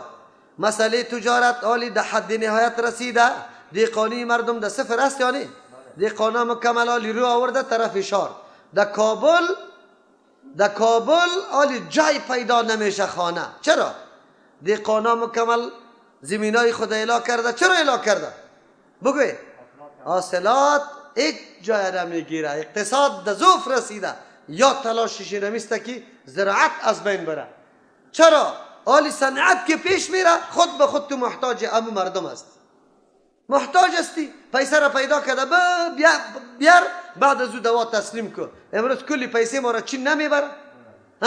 از همه چیز ضروریات ما در او محتاج هستیم. خب من میگم که اینجا یک دفعه تو زراعت شروع بکن، باز بعد از او میبینی که پولی تو در کدام قیمت میرسه. تو در اینجا تو پنبه را بکن، تو در اینجا زعفران را بکن، تو در اینجا تو زراعتی تقویت بده، باز بعد از او ببین که حالی نیاز به ممالک داری یا نه، محتاج ممالک هستی یا نیستی. قطعا نه. یا اول برنامه های زراعتی را مکمل از بین میبره. بالکل منظوری شانی نمیسته، تلاش شانی نمیسته. یک. دوم، و نسل از بین میبره، میایه تبلیغاتی منصوبه بندی میکنه، میگه اولاد دو تا بهتر است از اینکه زیاد مشقت و تکلیف است بالای ما. هلاکت نسل یا میکنه، چه رقم میکنه؟ تبلیغات میکنه، میگه اولاد زیاد آدم تربیه نمیکنه، باری دوشی زندگی انسان میشه. الا خیر دیگه سقط جنین بکنه و من چی دوا بخوره، زنا در بدر شده، دواهای غلط میاره بیچاره را اینطور حالت خراب سرش آورده که انواع مریضی دیگه برش پیدا شده، به این خاطر که اولادم نشوه. تو نظام الله را نعوذ بالله تغییر و تبدیل میکنی. الله این نظام پیدا کرده، این بشر به می خاطر پیدا کرده، نکاح به خاطر عزیز که تولد و تناسل شوه. پیغمبر در روز قیامت سر ما فخر میکنه بالای امتهای دیگه که ما زیاد هستیم. اما این کفار میایه برای تو این منصوبه ها را جور میکنه. دکترها و زن و مرد بیچاره نمیفهمه، از قرآن خبر نداره، انواع ظلم ها و گناه ها را مرتکب میشه. چرا؟ روزمره میره کدام دکتری که دوا برای بند شدن اولاد میده او هم در گناه شامل است، و کدام زنی که دوا میخوره اولادم منع میکنه ای هم در گناه شامل است. خب من برش میگم که ای مادر، ای پدر، اگر مادری تو همینطور دوا میخورد و تو در دنیا نمی آمدی چی میکردی؟ حالی چه حالت بود؟ اگر تو بچه سوم و دختر سوم هستی، اگر از تو که در کلانتر برادر خواهر کلان داری یک و دو تا از تو پیش است و او در سوم دوا میخورد، تو حالی در دنیا دیده میشدی؟ چهارم و پنجم و ششم اولاد خو بگوی دیگه دنیا را هم با چشم سری خود دیده نمیتونست. نکو در نظام الله مقابله نکو، اینطور نکو که خودم گناهگار میکنی در بدرم میشی. اگر تو میگی که تربیه صحیح نمیشه سالم، ما اینطور کسایی را دیدم که یک بچه داره 10 بچه دار والا خوب تربیه داده، یک بچه دار والا تربیه نداده. چرا؟ یک بچه دار والا نازول است، هیچ گپ برش نمیزنه، ریشیش در مجلس میکنه، لنگیش بیران میکنه، چپیلاک کاری میکنه، اما طور قمارباز چی میشه؟ کلان میشه. اما 10 بچه یکی دیگر را دیده یکی با دیگه مسابقه میکنه، او بچه میگه ما اولم را شوم، اون بچه میگه ما اولم را شوم. نیست همینطور است. باید دیره با تجربه معلوم میکنیم. خب این مردم این همی قسم هلاکت میاره. و یهلک الحرث و النسل، زراعت از بین میبره، نسل از بین میبره، که تو مسلمان همیشه محتاج دیگرا باشی. پیسه را پیدا کو، ارزش پیسیت کم، به مردم روان کو، تجاری تام چپیل خور، نفری تام کارگر چپیل خور، در پیش از وا بره و اینطور چیز مواد برد روان کنه که هیچ کیفیت هم نداشته باشه. لیکن کتانی ما شما پیدا میشه که در اینجا تولید میشود؟ راستی تا نبگوید نمیشه پیدا. کالایی که یک دمه به مجردی که گرمی نشده باشه میسوزانه، یخی نشده باشه بگوی از یخ تبا میشی. اگه آتش در جانی دامد همونجا چی میکنه تا؟ کنجلک میکنه تا اینطور حالت سرت میآید. این قرآن برای ما وقت گفته این برنامه های کفار است علیه مسلمان ها. والله لا يحب الفساد، الله فساد دوست نداره. پس کسی که فساد میکنه در روی زمین ایرم الله دوست نداره، کافر دوست نداره. خب مسلمانی که قطعی کافر یک جای میشه پروسه و پروژه از او را پیش میبره ایرم الله دوست نداره. پس ای مسلمانی هوشیار تو باید بفهمی که دنیای کفر چه اراده داره. این خود مورد برنامه کفار بود. خود بین مسلمان های امام همینطور مردم ها پیدا میشه. در مجلس تو که میایه برات میگه الله تو را خیر بدم مولوی سه، والا من که میبینم بسیار دلم خوش میشه. خب کار روان است. مردم ما واقعا دین نمیفهمه، توحید نمیفهمه، قبر پرست است، شخصیت پرست است، پیر پرست و مولا پرست است. لیکن اون طرف که میره باز میگه چی میگه؟ والا دیگه گپارق مانده، فقط یک رفل یدین برادر در پیش گرفته. باز غلط هم میگه. امام ابو حنیفه رحمت الله علیه یا بد میگه. دمی جمعه یکی از ملاهایتان بسیار گپاره گفته دیگه. این مرکز اینطور معرفی کرده که قریب مردم چی کنه؟ بگه تظاهرات کنه، بخیزه بیا سر این مرکز یک حمله بکنه. این مرکزه چرا؟ این مرکز چی معرفی کرده؟ چرا معرفی کرده؟ ایو نمو مردم های هستن که در تلاش هستن فساد بکنه، مردم در دورایی پرته، مردم حقایق نگویه، فساد کرده رایسته. یا اینمی کشتو کارم از بین میبره، نسلم از بین میبره، او خودش قرار خواب کرده است غم جان خدا میخوره. و اذا قیل له اتق الله، وقتی که برش گفته میشه که از الله بترس، نکو همی فسادا را ایگه پاره، باز چی میگه؟ اخذت العزت، میگیره برمیانگیزانه ایره العزت و غروری او، نصیحت قبول نمیکنه، غیرت نفسانیش میگه تو مرا نصیحت میکنی، بالاثم به گناه ایره میگیره برمیانگیزانه، غیرت نفسانیش بالاثم به گناه، کل نصیحتای تو را نمیپذیره. الله میگه فحسبه جهنم، پس کافیست برای تو آدم جهنم. انسان باید نصیحت بپذیره. برادر مسلمانت که یک سخن برات میگه سخنش بشنو، توهین نکو، تحقیر او را نکو، از او اظهار خوشی بکو. بیقت خود یک دفعه در تحلیل فکری پرتو که سخن از او چقدر وزن داره، یقینا چقدر ثمر بخش است. اما بعضی مردمایی که منافق صفت است خود آنقدر عالی میدانه که تو را در گپ زدن هم نمیمانه. بشی تو دیگه گپ نزن، تو فتنه میکنی، تو اینی طور میکنی. این مردم ها را بشناسی. این مردم ها بیطور است، تو را حتی این قدر تحقیر میکنه که حقی گپ زدن هم برات نمیده، نصیحتی دور خدا گوش نمیکنه. اینطور مردم ها خیلی در وطن ما در اواخر خیلی زیاد پیدا شد. صلاح در دستش آمد که برش میگه که اینی کار فساد است، اینی طور نکن، یک دم چی میکنه؟ غیرت نفسانی میگیره که تو مرا نصیحت میکنی، تو آمده ای. حالی که تو قرآن برش میگی همینطور میگه. ما در مجلسان نشستیم قطعش همینطور مردم ها را که میگیم دین الله نمیسته، اینی قسم عمل بکنیم. حالی تو این قدر جانیت است، تو آمدی دینه برای من نشان میدی، بالکل دیگه تو را نمیام که گپ بزنی تو در منبر. برای که من تو را چطور میکنم؟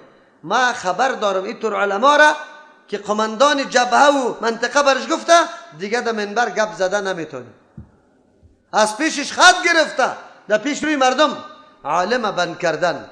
کافر پیغمبر، کفار پیغمبر اسلام من نمیکرد که خط از پیش میگرفت که الا بند شد، تبلیغات میکرد، شبهات منداخت، خوی طور نمیکرد. خودمی جبهه اسلامی تان دمی کسایی که خودم مجاهد میگیره، اینمی مجاهدینی طور مردم ها را از تقریر و تبلیغ دین هم منع کرده که قرآن تو ترجمه نمیتونی، خط از پیش گرفته. خوی طور مردم ها چطور؟ کدام مردم است؟ قرآن اینمی مردم ها را معرفی میکنه که در ظاهر که بشینه میگه که علمبردار دین امیسته، اما اصل مفسد زمین اینمی آدم است. تلاشش اینمیسته که مردم در جنگ پرته حکومت خدا بکنه. کشتا تبا نشد، در جنگای تنظیمی تان کشتا تبا نشد، نسلا تبا نشد. چرا تبا میشد؟ حالی خود داد از دین میزد؟ نه، داد از دین نمیزد، حکومت خدا میکرد، پاچایی خدا میکرد. حالی هم همینطور مردم ها وجود داره. خب الله تبارک و تعالی میگه وقتی که تو برش ملا برش میرفت نصیحت میکرد. در دوران آخر ما آمدیم یک چند نفر ریش سفیدا قط خود گرفتم، دروازه ها را جمع میکردم، پاٹک جور کرده بودن مردم ها جریمه میکردن. در یک جا آمدم میگه سیست گپی تا خب قبول دارم، خب بدی قرضی مرا. ما یعنی قدر مصرف کردیم در جبهه. چرا مصرف کردیم؟ کافر خالی وجود نداره، حالی حکومت اسلامی است، حالی خو مجاهدین است، حالی خو گپ دیگه نیست. چرا جنگ؟ نه ما مصرف کرده، برای ما مصرفی مرا بدی. موشیارش چطور بود؟ بالکل الله تو را خیر بده مولوی صاحب، خو شرط این نمیسته که دیگران ما شورا داره مگر قبول بکنه. این زرنگای کلانایش خود بگره در دمی روی نمیده. باز چی میکرد؟ یک تا دیگر آموخته کرده بود، نعوذ بالله. آموخته بیچاره همیشه همونطور نعوذ بالله چیسته لاسپیکر دیگرها جور شده بود. بازو دیگه در یک موقع رفتم که گفتم که آمد برای من، تو را کی کشیده؟ تو از کجا پیدا شده؟ اسلام تو میفهمی؟ من نمیفهمم. از تو کدام از زیاد عمر دارم، من اسلام میفهمم. من فهمیدم که آموخته خواهم کلانش کرده. باز پسان در یک روز دیدم، من گفتم آفرینید آفرینید با این دو چهرگیت که ماشاءالله برای ما چی میگفتی و مردم چه قسم تربیت داده بودی و چی برای ما کدام کلمات برای ما استعمال کرد. نه ما گفتم ما یقین میکنم، ما میشناسم شما را که شما کدام طایفه هستی. قرآن معرفی تان میکنه، قرآن همینطور معرفی تان میکنه که در ظاهر دوستار دین است، خود در حقیقت دین از بین میبره. ولا بیس المیاد، خیلی بد جای است، یعنی خیلی بد جای بود باشه سمی جهنم الله آدم نگاه بکنه. و من الناس من یشری، بله قرآن کریم بر ما معرفی میکنه در این صحنه دنیا دو قسم مردم هست. یک مردمایی هستند که فقط در زبان خیلی چالاک و تیز، مردم سری سخنایش خیلی فریب میخوره، اما مقصدش فقط فساد از حکومت است، نفع گرفتن از اختلاف مردم است، از نفاق مردم است. اینطور مردم هم هست، قلبش قطع زبان هماهنگ نیست، اعضایش تکذیب زبانش هم میکنه. همینطور مردم هم هست. این مردم ها مردمای شریر است، یا نمونه بشر، این همینطور بشر هم وجود داره. اما شخصیت های الله پیدا میکنه در بشر، او کسایی هستند که یقینا مصداق مؤمنای واقعی است، اخلاصشان دلشان موافق زبان، زبان موافق عمل، بلکه مکمل تسلیم به دین الله است. فرمان الله که میرسه جان خدا قربان میکنه، مال خدا قربان میکنه، اولادی خدا قربان میکنه. بس در این صحنه دنیا دو قسم مردم هم میبینیم. اول مردم بود که شریر، دوم مردم. و من الناس، بعضی از مردم من کسی است یشری که میفروشه نفسه، نفس خدا ابتغاء مرضات الله، در طلب رضامندی الله، هر روز جستجو میکنه که الله در کدام کار راضی میشه. الله اکبر. اینطور مردم هم پیدا میشه. مال در کجا مصرف کنم؟ من مال پیدا کردم، الله سرم احسان کرده، ایره در کجا مصرف کنم؟ علم در دستم آمده، ایره در کجا مصرف کنم؟ قوت در دست آمده، ایره در کجا مصرف کنم؟ مرتبه و مقام رویداری در دستم آمده، ایره در کجا مصرف کنم؟ جان خدا در کجا مصرف کنم؟ در هر موقع آماده است، فقط با آواز انتظار است که آواز از کدام طرف میشه و ما در خدمت حاضر شوم. اینی را میگه مسلمان آذرباش واقعی. در این دنیا هر دو قسم طایفه است. در زمان صحابه کرام منافق هم بود، صحابه هم بودن. امروز هم همینطور مردم هم هست، اینطور مردم هم. یک مردمی هست که جانش، مالش، اولادش، وقتش، علمش، قوتش، آبرویش مکمل فدای چی هست؟ خدمت دین.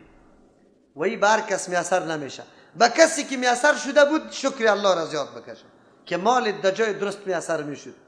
اولادت یک دم تسلیم به دین باشه، خودت تسلیم به دین باشی، خوش میشی.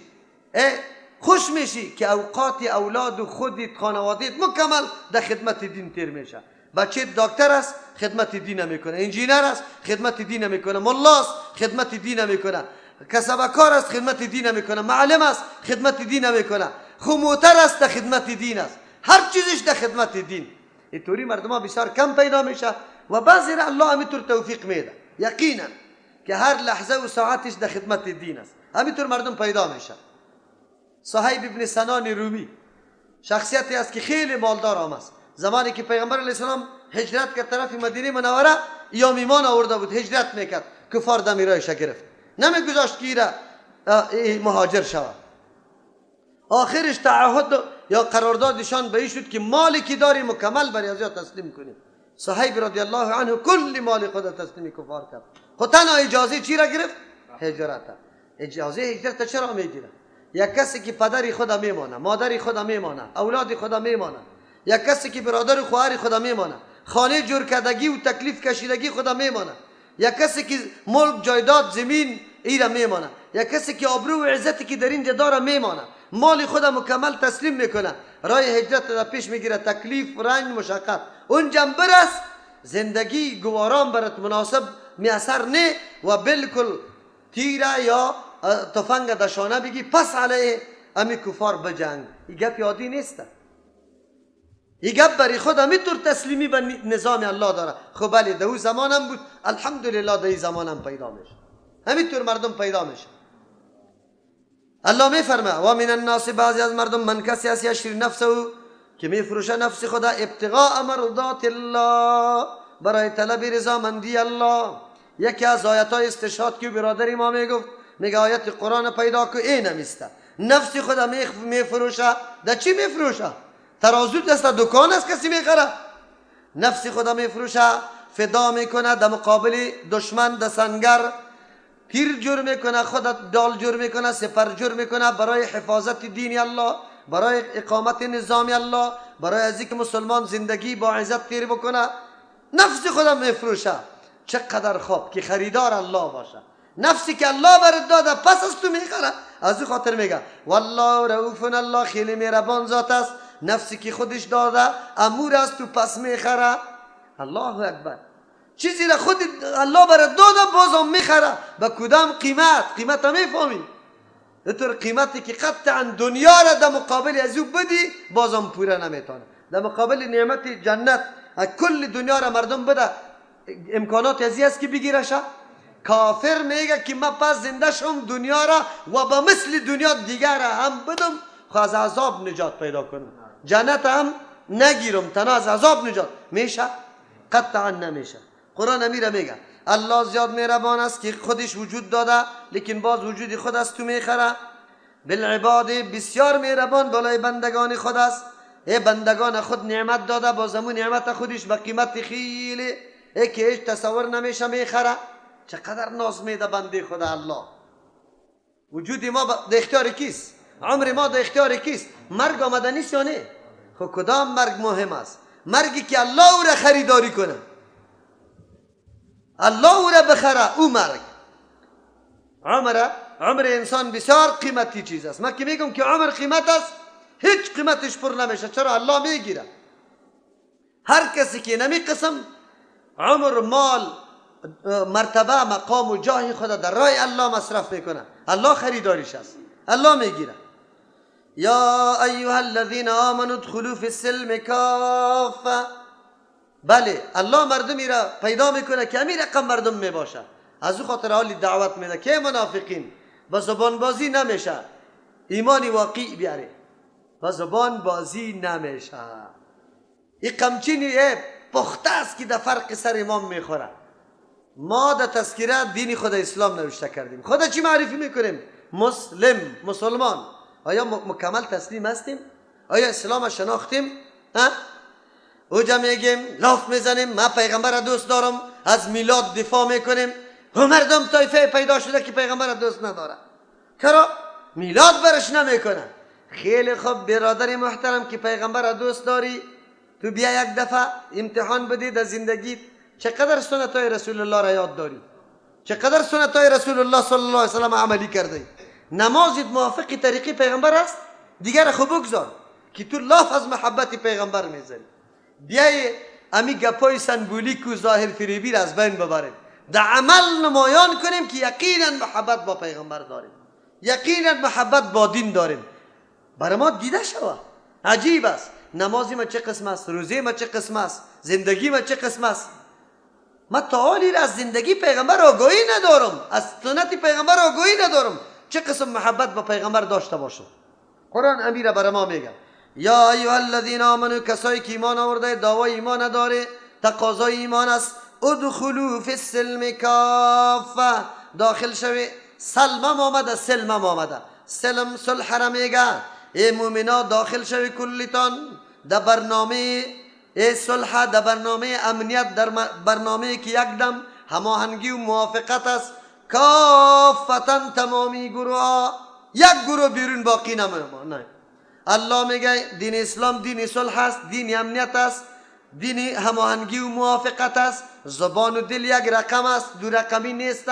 کلگیتون در نظام داخل شوید، اختلاف نکنه. چرا که اسلام دینی امنیت است، قلای مستحکم برای پناه شماست. اگر در این نظام داخل شدید بعد از او دیگه غم نکنید. بعد از او براتان میگه ولا تتبعوا خطوات الشیطان، شما تابعداری نکنید از نقش و قدم شیطان. گروه بازی را شروع نکنه. در زبان یک چیز میگه، در دل دیگه چیز میگه. در زبان میگه هدف ما چیست؟ اسلام. اما در عمل یکی دیگه خود قتل میکنه. در دوران جهاد میگه پا بود یا نه؟ عالی هم هست. 1000 تنظیم رسمیت پیدا کرده، کل نشانه که پرسان کنی هدفشان چیست؟ دروغ چرا میگه اسلام؟ بیایی که در عمل پیدا کنیم که اسلام است. چرا خیر دل جور کرده که اسلام است؟ اسلام خو یک دین است. اسلام خو یک دین است، تعدد نداره. قرآن بر ما میگه ولا تتبعوا خطوات الشیطان، قدمای شیطان نروی، تابعداری نکنید. چرا؟ انه لکم عدو مبین، یقینا شیطان برای شما دشمن خیلی آشکاراست. شما را پارچه میکنه، از خلای مستحکم بیرون میکنه، ټوټه میشه. باز بعد از کافر سرطان حمله میکنه، یکه شما را میزنه. نه، کل مسلمان ها در یک فرمان صلح شامل شوه. این قلعه مستحکم برای تان است.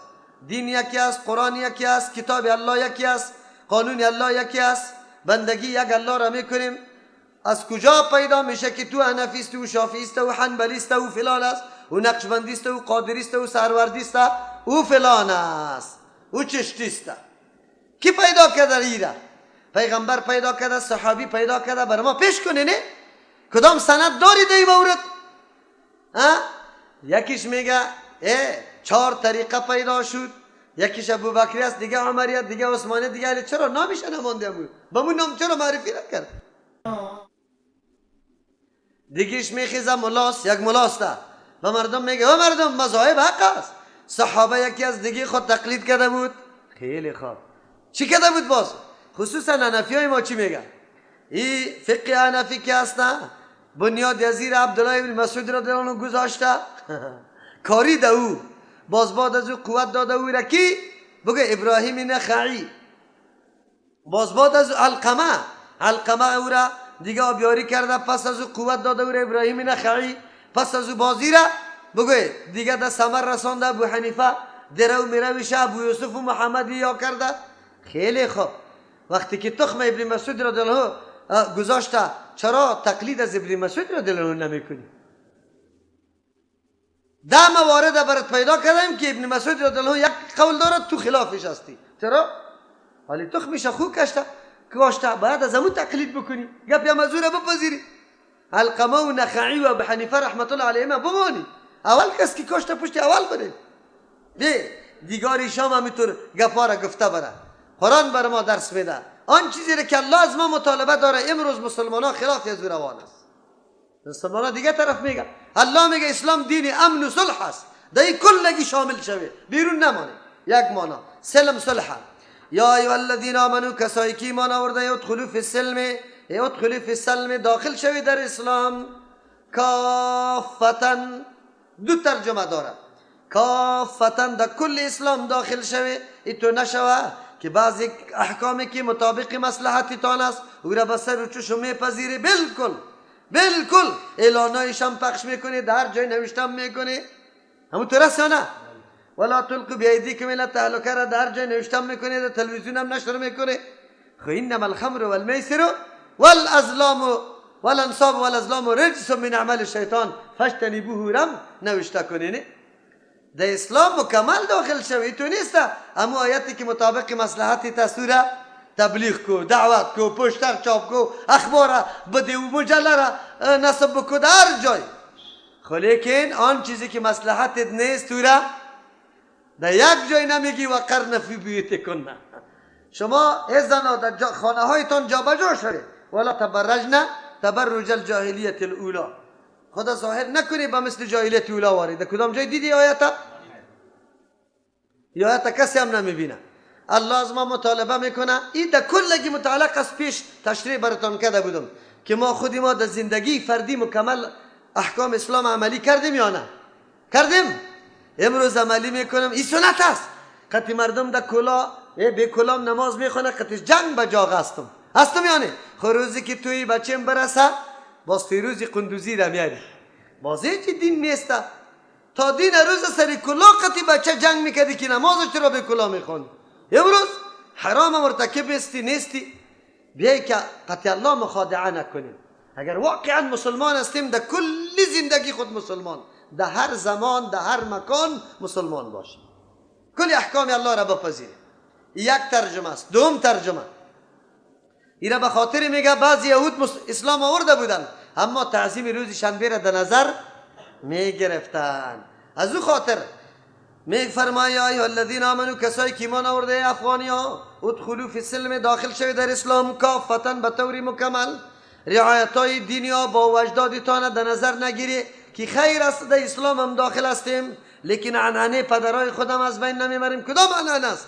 نوروز عنعنه پدرای ماست، او را انجام میدیم؟ نه، تو مسلمان شدی به اسلام تسلیم شو. امروز ملت ایران مکمل چیزی از دین زردشتیت هم در نظر میگیره، لحاظش میکنه. الله میگه نه، مکمل در دین داخل شد، مکمل. پیغمبر که در مدینه رفت، اهل مدینه 2 روزه امی روز نوروز 2 روز اول میزانه جشن میگرفت یا نمیگرفت؟ میگرفت. پیغمبر گفت قد ابدلکم الله بهما خیرا منهما. الله عوض داد در مقابل 2 روز دیگه که بهتر از 2 روز از بین رفت. تو نکرد که برو یک گانانه پدرای ما بود همینطور باقی بمانه. در اسلام مکمل داخل شدن به کار است. یک. دوم ترجمه یا ایها الذین آمنوا، کسایی که ایمان آورده، ادخلوا فی السلم، ادخلوا فی السلم، داخل شوید در اسلام، در دین اسلام، کافتا همگیتان، یک قشر یک قوم بیرون باقی نمانه. چرا؟ اسلام نظام جامع و ضابطه مکمل حیات و زندگی برای کلیتان است. هیچ چیزی که شما ضرورت داره تو نیست که اسلام را بیان نکرده باشه. در تمام جوانب زندگیتان، اگر معاشرت است، اگر حکومت است، اقتصاد است، اگر سیاست است، کلش در اسلام داخل شوید. لحاظای نظام های دیگر را نکنید، کلیتان داخل شوید، یکیتان بیرون نبره. این دعوت به سوی وحدت است. یک پارچگی کیست؟ امت. شما یک امت باشه. لیکن ما چی کردیم؟ ولا تتبعوا خطوات الشیطان، اشاره میکنه که 2 راست، یک راه اسلام است، اما راه های شیطان خیلی زیاد است، رقم. پیغمبر علیه السلام آمد، خط کشید، مستقیم گفت به صحابه این خطی این اسلام است. بعد از او از این خط و طرف خطای متنوع کشید. بعد از او گفت که راه های گمراهی است. در هر راه شیطان نشسته و شما را چی میکنه؟ دعوت میده. خو یادتان باشه که خط مستقیم اعلان نکنید. خط مستقیم اسلام است، در اسلام روان شوید. تابعداری نکنی از قدمای شیطان. انه لکم عدو مبین، یقینا این شیطان دشمن آشکارا برایتان است. فین زللتم، اگر شما لغزیدید، من بعد ما جاءتکم البینات، پس از اینکه آمد براتان دلایل واضح از حقانیت دین اسلام، دلایل واضح به این خاطر که اگر از اسلام برایم گناه چی تباه و برباد میشیم. بعد از این شما پس از اینکه دلایل واضح حقانیت اسلام براتان واضح میشه بازم اسلام نمیپذیری. فاعلموا، بدانی ان الله، که یقینا الله تبارک و تعالی عزیز زبردست ذات است، هر اراده را که الله بخواه انجام میده. حکیم، حکمت والاست، هیچ حکم خدا خلاف مصلحت روان نمیکنه. حتما او راز و مصلحت خیلی زیاد است. پس کدام امر که الله براتان اختیار کرده او خیلی قابل اتباع است و از او پیروی باید شود. اسلام دین مقرر کرده، پس پشت دموکراسی لعنتی امروز نگرده. الله براتان قانون وضع کرده، همین قانون زندگیتان است. هل ینظرون الا یاتیهم الله، یا انتظار نداره مگر انتظار ازیر داره. دلایل خوی نمی بود، با تجربه ثابت شد که اسلام دینی مستحکم است و دینی است که یقینا همه نیازهای بشریت جواب داده میتونه. پس بازم اگر یا قبول نمیکنه چی انتظار داره؟ انتظار نداره الا مگر انتظار ازیر داره ایاتیهم الله، که بیای الله تبارک و تعالی فی ظلل، مع ظلل، امرای سایبان ها، در بین سایبان ها نه، امرای سایبان ها، من الغمام، در سایبان هایی که از چی است؟ ابرهاست. و الملائکه بیا، ملائک و قضی الامر به انجام رسانیده شود سخن و الی الله ترجع الامور، خاص به سوی الله باز گردانیده میشه تمام امور. این مردم دیگه چه انتظار داره؟ دلایل نمی، واقعیت های نمی، همه گپا برش واضح شده. چرا اسلام نمیپذیره؟ انتظار چی را داره؟ انتظار ازی را داره که قیامت شود، الله بیاید در سایبان هایی که از ابر است و دنیا گپش در آخر برسه. فقط امو روزه انتظار داره دیگه. خو دلایل بیان شد، خواب بری از واضح شد که اسلام کدام دین است، حقانیتش بالکل واضح شده. انتظار چی را داره؟ در اینجا آمدن الله، همچنان در حدیث که میگه که الله در سیوم شب میگه و میگه کیست که از ما طلب بکنه، کیست که حاجت خود از ما بخواه که ما او را پورا بکنم. اینی آمدن ها از جمله آیات چی است؟ متشابهات است. آیات متشابهات عقیده سلف چی است؟ کسایی که پیشین ما بود، کسایی که واقعا در زمان رسالت و پیغمبری نزدیک بودن، عقیده از اینطور صفات را به الله ثابت میکرد بدون کیفیت، بدون تشبیه، بدون تاویل، بدون تعطیل. اینطور نه، اینی صفت به الله ثابت است. ما میگیم الله میآید، امو رقم که لایقشان کیست؟ الله است. ما کیفیتش بیان کرده نمیتونیم. سل بنی اسرائیل کما آتیناهم، سوال بکن از بنی اسرائیل، یعنی این بنی اسرائیل که فعلا زندگی داره، در کتابام نمونه و داستانهای قومای سابقه برای از یاد ذکر شده که الله تبارک و تعالی قومای سابقه را هلاک کرده زمانی که دلایل برشان آمده نپذیرفته. الله تبارک و تعالی قوم را تباه کرده. پس این به یهود و این بنی اسرائیل باید از تجربه ها معلوم بکنه که پذیرفتن نظام اسلام امری ضروری است. بدون پذیرفتن اجرای خلاصی نداره، چرا که الله سخت عذاب میده اینطور کسا را. در چی منتظر هستند؟ سل بنی اسرائیل، پرسان که از بنی اسرائیل کما آتیناهم چقدر داده بودم برشان، یعنی در آبا و اجدادشان، من آیت بینه، از معجزه های واضح و ضروری، بالکل واضح معجزات داده بودم. عصای موسی علیه السلام بود، سرشان منو سلوا در دشت و بیابان آوردم، از سنگ آب کشیدم، بحر برشان شق کردم، رقم معجزات برشان آمده بود. خب لیکن او مردم با وصف آمدن همین معجزه ها تسلیم نشدن به نظامی که موسی علیه السلام آورده بودن. چه نعمتی بزرگی الله برشان داده بود، لیکن یا قدردانی و نعمتی الله را نکردن، الله ذلیل کردن. حالی بیگارکش مردم های دیگه، قوم های دیگه شدن، خور و زار شدن. الله میگه این قانونی ما تنها برای بنی اسرائیل نیست.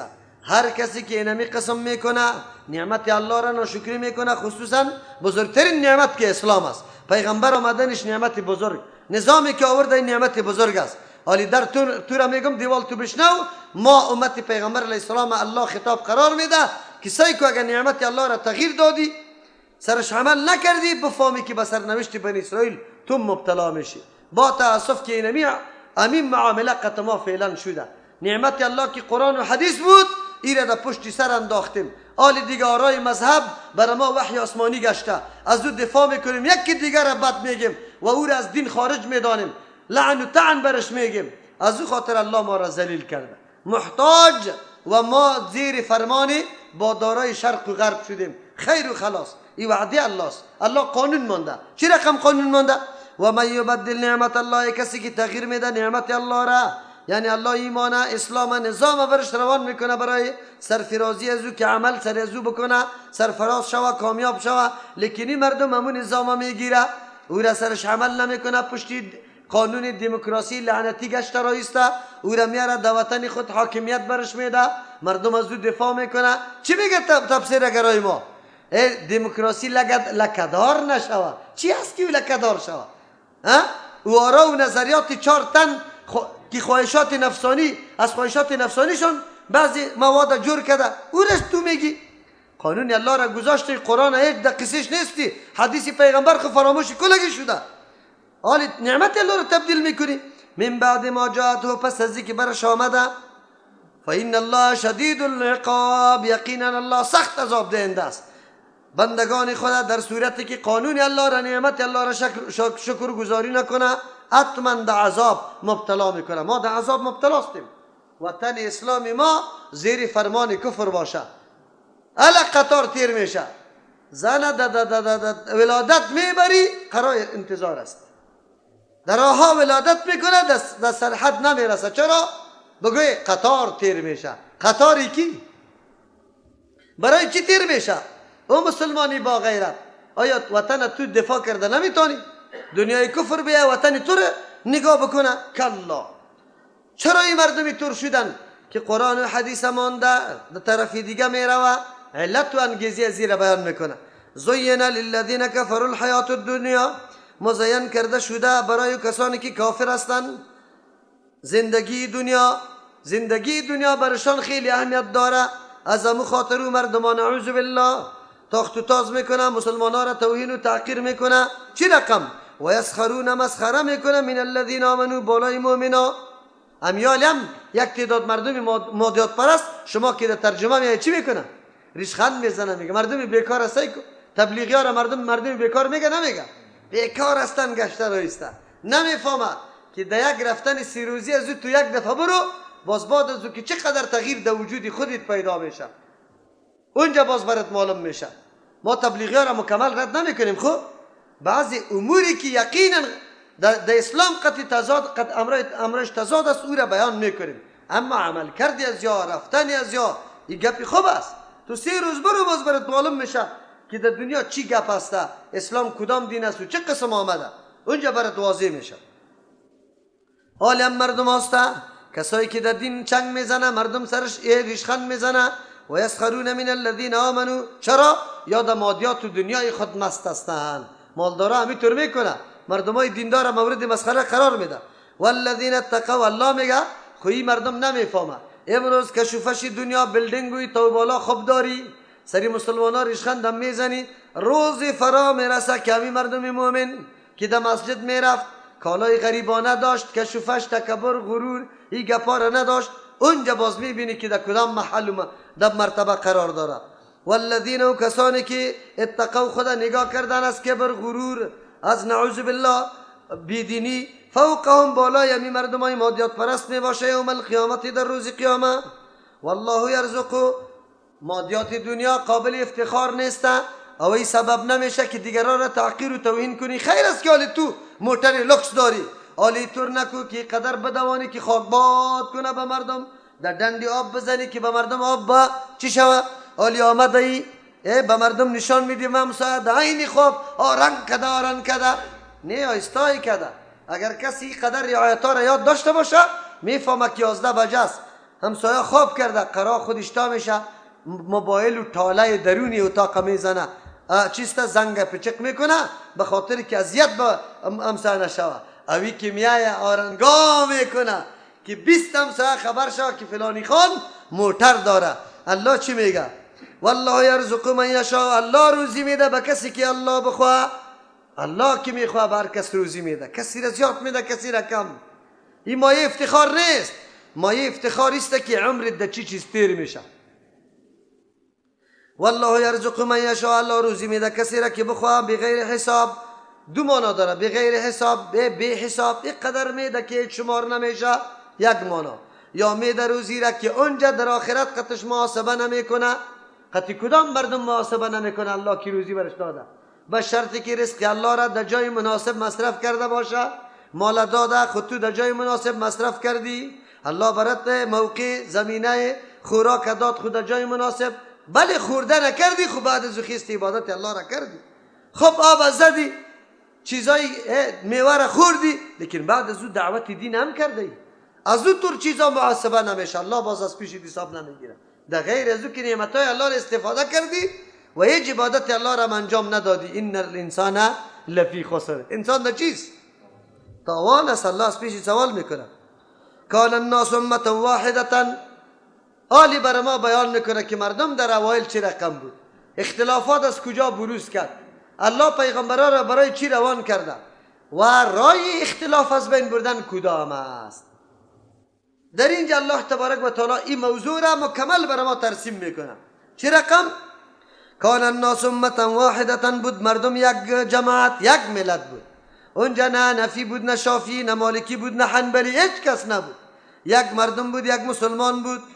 این را به طور مثال گفتم. خب در اونجا حنفی منفی نبود. او این از زمان آدم علیه السلام تا زمان نوح علیه السلام است. به روایت ابن عباس رضی الله عنه 1000 سال است. چقدر؟ کل مردم به یک نظام و دین بود. خیر چی تر شده؟ حالی دیگه عبارت اینجا محذوف شده. فاختلفو، اختلاف شروع کردن داخل اوایل پیشتر از زمان نوح علیه السلام، پیشتر از زمان نوح علیه السلام مردم اختلافات شروع کرد. که اختلافات شروع کرد الله چی کرد؟ فبعث الله النبیین، روان کرد الله پیغمبران علیهم السلام. برای چی روان کرد؟ برای از بین بردن این اختلاف. چی رقم اختلاف از بین میبردن؟ مبشرین که خوشخبری میدادن به اون مردمی که به یک دین به یک ملت هستن، اختلاف نمیکنه و را خوشخبری میداد. و منذرین، بیم میداد و کسایی که اختلاف برپا کرده بودن میگفتن نکنی اختلاف، تفرقه پیدا نکنی، یک نظام بپذیره. نه تنها که الله اکتفا بر روان کردن پیغمبرا کرده باشه، بلکه قانون جامع که کلگی دو مکمل تسلیم بودن، از او چاره دیگه هم نداشتن. و انزل معهم الکتاب، روان کردم رای پیغمبران علیهم السلام کتابا را بالحق که مشتمل به بیان حق بود، به احکام حق بود. یقینا چرا روان کرد؟ لیحکم بین الناس، که فیصله کنه پیغمبر در بین مردم. لیحکم بین الناس، که فیصله کنه الله به واسطه پیغمبر خود بین الناس در بین مردم. دو ترجمه، لیحکم بین الناس که فیصله کنه قرآن کتابی که الله روان کرده بین الناس در بین مردم. چرا هر دل میگفت ما حق هستم، شما قطع ما شوی، ما قطع شما نمیشیم، هر جماعت میگفت. لیکن الله کتاب روان کرد، گفت نه، امو جماعت حق است که به مطابق اینمی کتاب باشه و امو جماعت حق است. فی مختلفو فیه، در اون مسائلی که اختلاف داشتن، در امور مذهبی فیه در اون اختلاف داشتن، الله کتاب هم روان کرد پیغمبرم. مردم دعوت داد که بیه یک کتاب الله وجود داره، دل دل بازی ها را بانیم. و مختلف فیه، آل اختلاف دو قسم است. یکی اختلاف از نادانی می باشه، اصلی منشه اختلاف یا نادانی می باشه که نمیفهمه، از او خاطر تو رفتی رای دیگر انتخاب کردی. این قابلی چی است؟ اصلاح است. چرا؟ جهالتش از بین میره، علم برات حاصل میشه، میفهمی که وای وای تا آلی را ما و شما ما میتور بودیم، تا آلی را امیق قدر دفاع از مذهبی حنفی میکردیم، دیگه مذاهب دیگه تو رد میکردیم که پرسان نکن. الله دیگه امام ابو حنیفه را پیغمبر جور کو، لیکن سر امام شافعی رحمت الله علیه لعنت بگو. همین طور بود یا نبود؟ این طوری که ناشی از جهل نادانی باشه، این جور میشه، اسلام میشه. خو یک اختلافی است که خوب میدانی که حق است، خو حسد میکنی، تعصب میکنی، قومی داری میکنی، قوم پرستی میکنی، مذهب پرستی میکنی، تعصب به مذهبی میکنی. خب میدانی که همون گپ حق است. به ملاها قسم بدی، بگو شما را به الله قسم، شما را به الله قسم، به انصاف بگویی ولی به انصاف نگویی. این حدیث قوی است یا این حدیث قوی است که جواب برات بیاید. خب به انصاف بگو، تعصب نکنه. همینطور برش بگو تو را به الله قسم. آمین بالجهر خیلی قوی حدیثا داره یا آمین بخفیه. به انصاف بگو تو را به الله قسم. رفع الیدین حدیثای قوی داره و زیاد است یعنی که ترک رفع الیدین. خب گپ ده انصاف باشه که جواب چی رقم جواب بر آدم حاصل میشه. خیر وقتی که خدا میفهمی که اینی حق است، اینی حدیثای زیاد داره، چطور بازم امور محکم گرفتی؟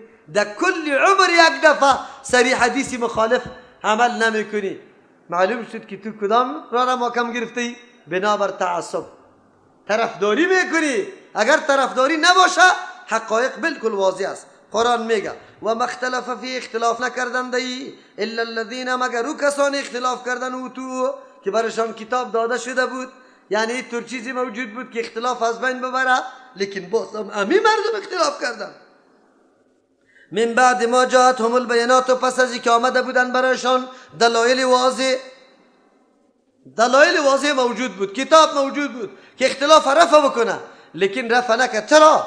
بغیم بینهم، از روی حسد و زدبازی در بین خودشان. یک ملاقتی ملای دیگه داره، وقتی که تو از دانی از او گپا میزنی او میگه نه صحیح است در حدیث آمده، خو لیکن در مذهبی ما نیست. باز چی میگه؟ نه او نمیفهمه، تفرقه مایه تفرقه شده. حدیث سنت رسول الله مایه تفرقه است، مایه اختلاف است. چرا گپا میزنی؟ خدا گناهگاری عظیم میکنی. فهد الله الذین آمنوا، الله هدایت کرد مؤمنا را. لما اختلفوا دو شریعت دو احکامی که اختلاف کردن فیه دو من الحق از حق باذنه با فضل و اراده و حکم خود الله مؤمنا را نصیب کرد. چه اختلاف در روز عبادت اختلاف داشتن؟ یهود شنبه را تعیین کردن، نصارا کدام؟ الله هدایت کرد مؤمنا را کدام روزه؟ جمعه روز عبادت بود، نه دو روز. در اینجا الله طرف حق مؤمنا را هدایت کرد. بیا در قبله هدایت کرد، یهود بیت المقدس قبله کرد، نصارا طرف بیت چیست؟ مشرق. الله هدایت کرد به قبله چی را؟ بیت الله را. الله در مورد پیغمبرها هدایت کرد. یهود عیسی علیه السلام چی کردن؟ بگوی در دار بالا میکرد ولد الزنا میگفت. او نصارا چی کرد؟ یا الله یا سیوم الله یا ابن الله معرفی کرد. الله مسلمانان را هدایت کرد که عبد الله و رسول الله است، بنده الله و رسول الله است. در نماز هم هدایت کرد مؤمنان را الله. چرا؟ در شریعت یکیشان رکوع نبود، در دیگهش سجده نبود. الله هدایت کرد مؤمنان را که هم رکوع شوه و هم سجده شوه. در تمام امور الله هدایت کرد مسلمانان را مؤمنان را در راه مناسب. والله یهدی من یشاء. اصل هدایت در اختیار کیست؟ الله اکبر. قرآن اینطور جواب میده که آدم هم حیرانتیش تعجبش بالکل از بین میبره. اینطور کسی قطمه یک جای در مدرسه فارغ شده همیال هم عقیده شرکی داره. همیال هم عقیده چی داره؟ بگه اولیاء را متصرف میدانه. اولیاء را چی میدانه؟ عقیدهش هست که هر جای برای خود یک متصرف داره. ببینه قطمه یک جای فارغ شده. اینطور کسی آمده، اینطور کس از مزار کسی آمده فقط یک سیدی را شنیده، الحمدلله عقیده بالکل درست پیدا کرده. بس یک دفعه سیدی را شنیده خلاص. همین قدر. یک کسی از شبرغان یک عوام است، همین بیگام زنگ زده بود قبل از شام، عوام است، فقط یک کست شنیده، کست. و بعد از او که عمل به صورت کرده قوم سرش خیسته کشیده شد از مسجد بیچاره را. چند وقت خانه بود، باز امیر گفته که اگر مرد دستی من خواهمیستم ختمه دلیل بگورید. ملایش دلیل گفته نتانسته. بعد از او مردم گفته که برادری خو ما را ملزم کرد، ولای آدمی خوب هم است. باز رفت عذر خواهی کرده که بیا دمین مسجد بیا. برای من زنگ زد گفت شیرینیم سرت کالی میرم آمینم بجهر است رفلیدینم است او در بین قوم آلی کم کم جوانای دیگر هم دعوت دادیم. خودش آمیست. برای من میگه که مولی صاحب چی وقت باشه که کابل بیام یک دفعه ببینم تا. من گفتم من چی ببینم؟ شنیدن خوب است، برای نبین مرا. آلی هدایت در پیش کیست؟ الله. والله یهدی من یشاء. الله هدایت میکنه کسی را که بخواه الی صراط مستقیم، برای مستقیم. هر کسی هدایت نمیشه، الله میخواه. آیت برای ما واضح کرد. تا زمان نوح علیه السلام، نزدیک زمان نوح علیه السلام، کل ملت یک رقم بود. در روایت ابن عباس رضی الله عنه کل ملت که ابن کثیر رو ترجیح داده کلگی مسلمان بود. پسان اختلافات چی شد؟ اختلاف کی پیدا میشه؟ از شما سوال میکنم اختلاف کی پیدا میشه؟ تا وقتی که پابندی وحی میشه اختلاف است. یک وحی است، معلوم است، محفوظ است، کلگی سرش عمل میکنه. کی اختلاف پیدا میشه؟ که بدعت‌ها ایجاد شود. آرا و نظریات کی ایجاد میشه؟ که محبت مردم قط یک عالم خیلی زیاد شود. آلی امو عالم یک چیز بدعت قطعی دین چی میکنه؟ یک جای میکنه. امی دلی که امی عالم دوست داره بس دیگه میگه امی عالمی ما بود بزرگ عالم بود و این کار او کرده ما ترک کردنی دیگه عالم امی طور، دیگه عالم امی طور، دیگه عالم. آلی نظریات متنوع میشه یا یکی میشه؟ متنوع میشه. مذاهب ما در اوایل طور نبود. در اموری که منسوس بود نس آمده بود هیچ نوع اختلاف نبود. تنها اختلاف در اموری چی بود بگه که نس نآمده بود. این مسائل اصولی بود یا فرعی بود. او این اختلاف هم منجر به این نبود که یکی پشت دیگه اقتدا نکنه، یکی دیگه خدا بد بگویه. هر کدام نظر دیگر را چی داشت؟ احترام داشت. بلکه این طور فکر میکرد که بله شده میتونه نظری مخالفی مزمه کرده چی باشه؟ درستر باشه. لیکن پسان این گپ در سرحدی رسید که هر کس مذهب خود وحی چی دانست او دیگر را چی گفت؟ میگه باطل. آلی همون طور حال است یا نه؟ ما رد مذاهب به این حیثیت نمی کنیم که اماما مسائل کشیده و ما قبول نداریم، بس هر رو چشم قبول داریم. هر موضوع مسئله را که و اجتهاد کرده، خب بله امی قدر عقیده داریم که مجتهد هستن خطا میشن. مجتهد هستن اوی را ما میگیم یا پیغمبر؟ پیغمبر میگه هر مجتهد چی میشه؟ عمد ثواب میرسم خطا. زمانی که ما میگیم که یک امام خطا شده، مثل که شیخ البانی در روش نماز در مقدمه گفته، ما نسبت عیب به امام نمی کنیم. در اینجا نسبت عیب به امام نیست، بلکه ما میگیم که او یک اجر برده قی خود. که گفتیم فلانی امام خطا شده چی معنا داره؟ یک اجر قطعی خود برده. که میگم به ثواب است، دو اجر قطعی خود برده. غیر از پیغمبر دیگه کس معصوم شده میتونه؟ آرا و نظریات غیر از پیغمبر از دیگه کس کلش حق شده میتونه؟ نمیتونه. از امو خاطر ما میگیم که بیای با نصوص رجوع کنیم. کتاب الله و سنت رسول الله موجود است، ترازو یا معیار وجود داره. بیای دیگه طول کده بریم، طول کده میریم. هر جایی که نظر امام ابو حنیفه رحمت الله علیه قرین موافق هماهنگ با امرای قرآن حدیث بود، همونجا نظر کی را بپذیریم؟ امام ابو حنیفه رحمت الله علیه. در یک موضوع دیگه که دیدیم که نظر احمد ابن حنبل رحمت الله علیه موافق قرین کی بود؟ حدیث بود. از کی را بپذیریم؟ از احمد ابن حنبل. در جای دیگه نظر امام مالک رحمت الله علیه قرین و موافق کیست؟ حدیث. باید از او را بپذیریم. در جای دیگه از امام شافعی رحمت الله علیه، در یک جایی میاد که نظر هیچ کدامشان قرین و موافق نبود. مسئله طلاق سیگانه میاد، یک مذهب والا هم ایره قائل نیست که در یک مجلس طلاق بدی یک طلاق شوه، لیکن قرین به حدیث اینطور نظری است که از 4 مذهب بیرون است. او را باید بپذیریم. او را باید چی کنیم؟ تقاضای جامعه امام است و باید بپذیر امام. او پذیرفته هم علمای ایتونه که یک و دو عالم با 23 عالم هر مذهب قول بمو چی کرده؟ بمو فکر و نظر کرده، بدون از اینکه از 4 مذهب بگوید. نه، ما که نظری هر کسی موافق قرآن حدیث باشه باید بپذیریم. امی دین است. با الله قسم دیگه دین نیست. اگر تو میگی که نه کلی نظریات امام ابو حنیفه حق است، شوافی بخیزه کلی نظریات امام شافعی را حق بدانه، حنبلی ها بخیزه کلی نظریات احمد ابن حنبل حق بگوید، و مالکی ها بخیزه کلی نظریات امام مالک رحمت الله علیهم حق بگوید. این درست است؟ حق یکی است یا 4 تا؟ حق خود 4 تا نشده نمیتونه، 1 تا است. از اون خاطر ما باید پشت حق بگردیم و پشت حق روان شویم. عالی با ضد و عناد باید طرفداری و تعصب از مذهب نکنیم که میدانیم خب در کتاب الله کسی اختلاف داره، در حدیث صحیح پیغمبر کسی اختلاف داره، بس دیگه میپذیریم امی دین است. دعوت ما نمیست، دعوت ما نمیسته. کل ما با یک نقطه جمع میشیم، هیچ نوع اختلاف نیسته. بله مسائل فروعی است، رفع الیدین میکنی نمیکنی دلیل. در مسجد ما اینطور مردم قطعا هسته که رفع الیدین نمیکنی، دست در زیر ناف گرفته، آمین بازور نمیگه. ما از مسجد کشیدیم شد؟ نه، محبتی کامل قطعش داریم، نظری اون موتور است، موتور نظرش احترام داریم، بعد نمیگیم شد. لیکن تو مرا نمیپذیری، من تو را میپذیرم. بگوی من تو را میپذیرم، خود تو مرا نمیپذیری. جنجال براموار میکنی، مردم سرم تحریک میکنی، همونجا مرا لط میکنه. چرا؟ چی گناه کردیم؟ زنا کردیم یا دروغ گفتیم؟ غیبت کردیم یا دزدی؟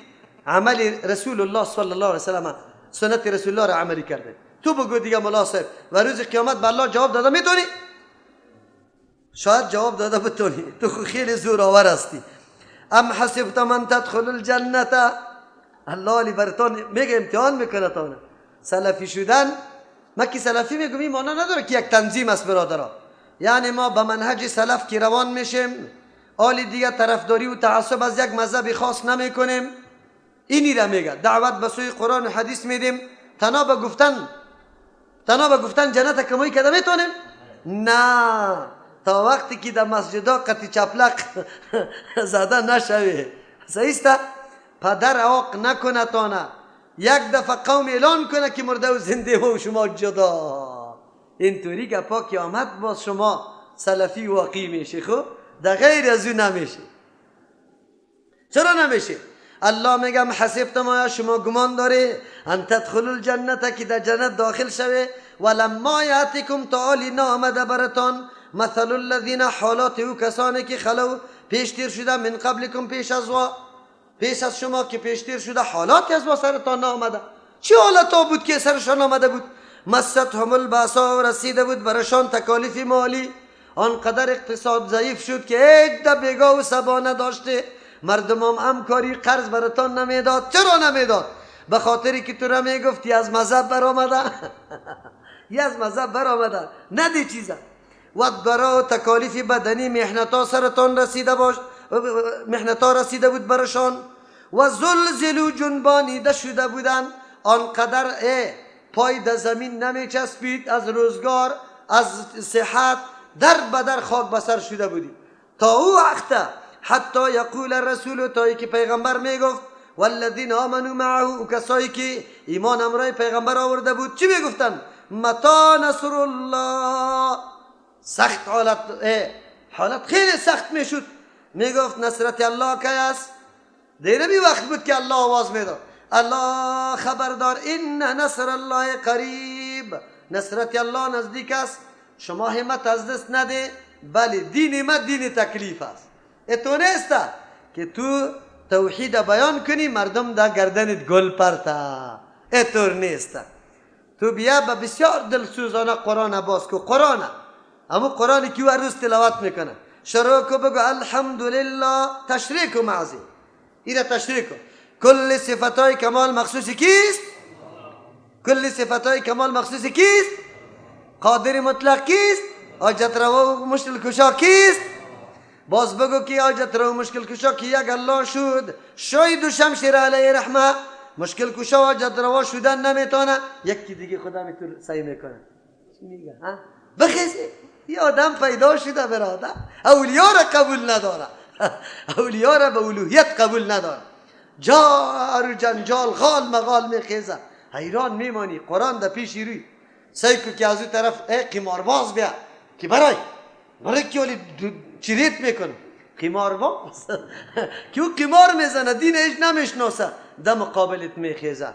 الله تبارک و تعالی برای تسلی ما، تسلی پیغمبر علیه السلام و صحابه، این حالات بیان میکنه. ایره چرا بیان میکنه؟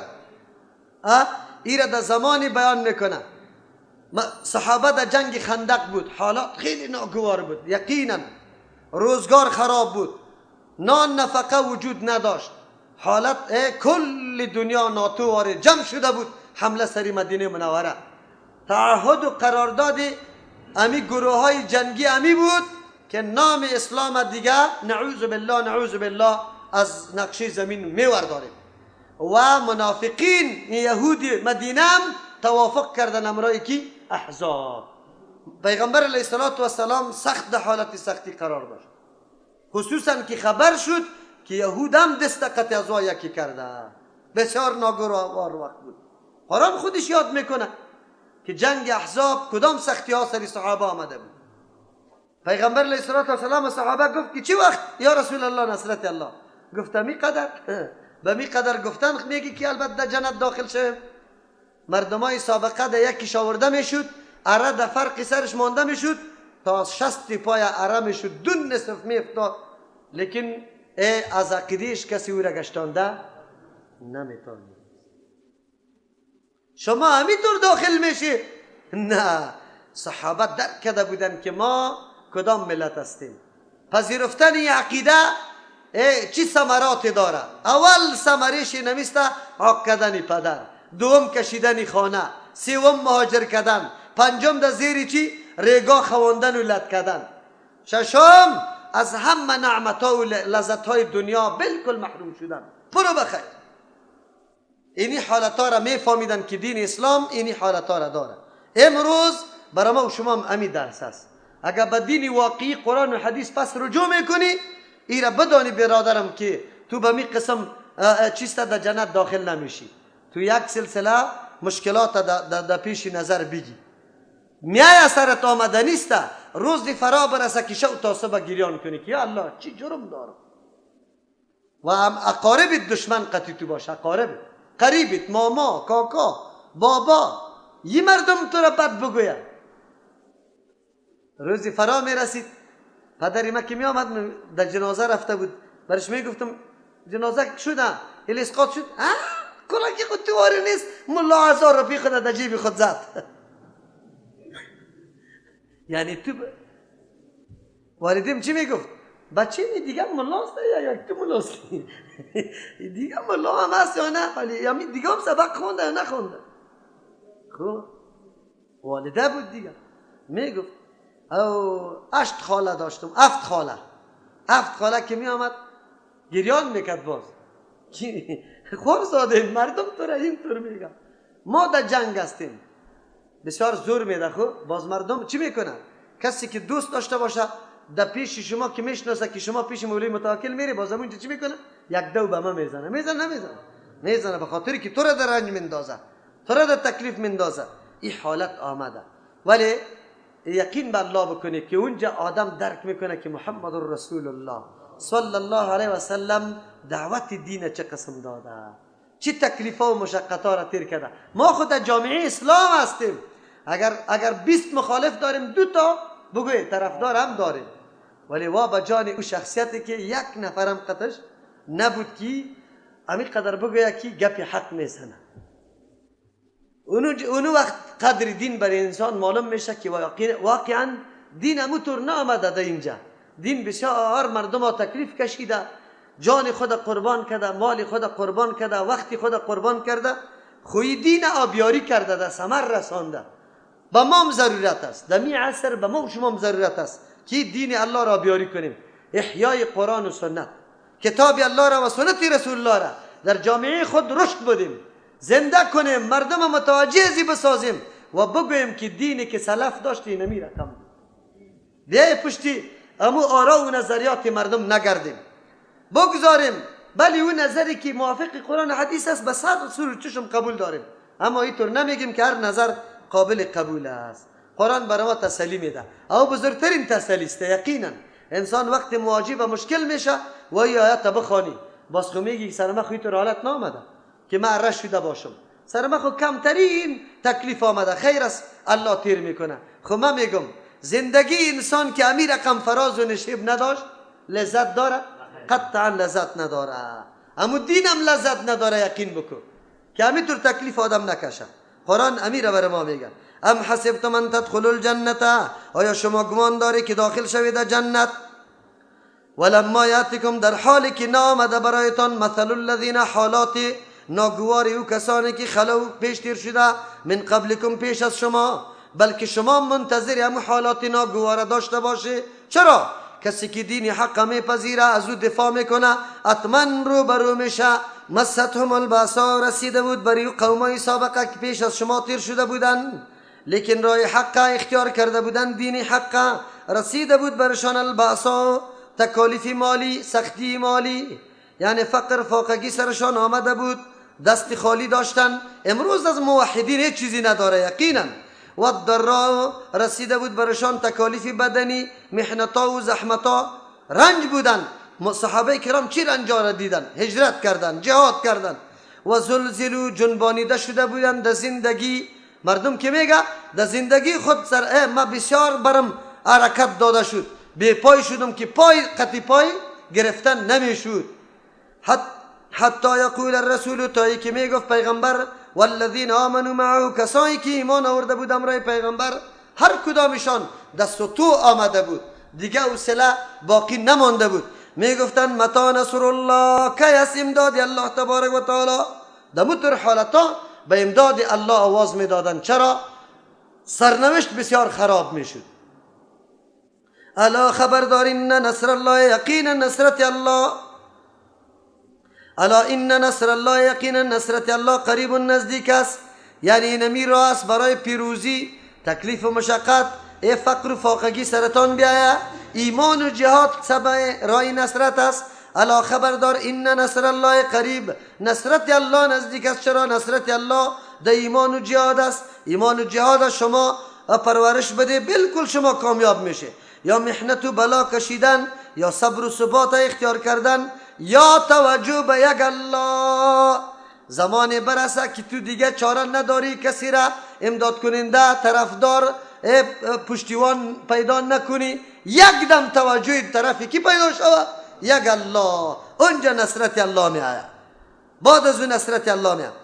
یسألونک ماذا ینفقون. دیگه سوال صحابه چه چیزا مصرف کنه در راه الله تبارک و تعالی، چه چیزا مصرف بکنه. در اینجا دو روایت آمده، یک سوال از جای مصرف است، برای کی بده، او در یک روایت آمده که نه چه چیزا و برای کی مصرف کنه. الله هر دو را جواب داد. قل بگوی پیامبر علیه السلام ما انفقتم من خیر، چیزی را که شما مصرف میکنید، من خیر از مال. خیر اینجا شامل هر چیز میشه، کم باشه یا زیاد، هر چیزی که مصرف میکنه. مهم جای مصرف است. این مهم نیست چی را مصرف میکنی، هر چیزی که در دست داری مصرف کو، خدا کجا مصرف کو، این خیلی مهم است. فللوالدین، برای پدر و مادر مصرف کو، والاقربین، به کسایی که رشته قرابت به تو داره، والیتاما، یتیما، والمساکین، مسکینا، و ابن السبیل، به مسافرا. گبزی بزن در کجا مصرف میکنی، این خیلی مهم است. از این سوال نکو که چی چیزه، بس چیزی که در قطعت است، کم است زیاد است.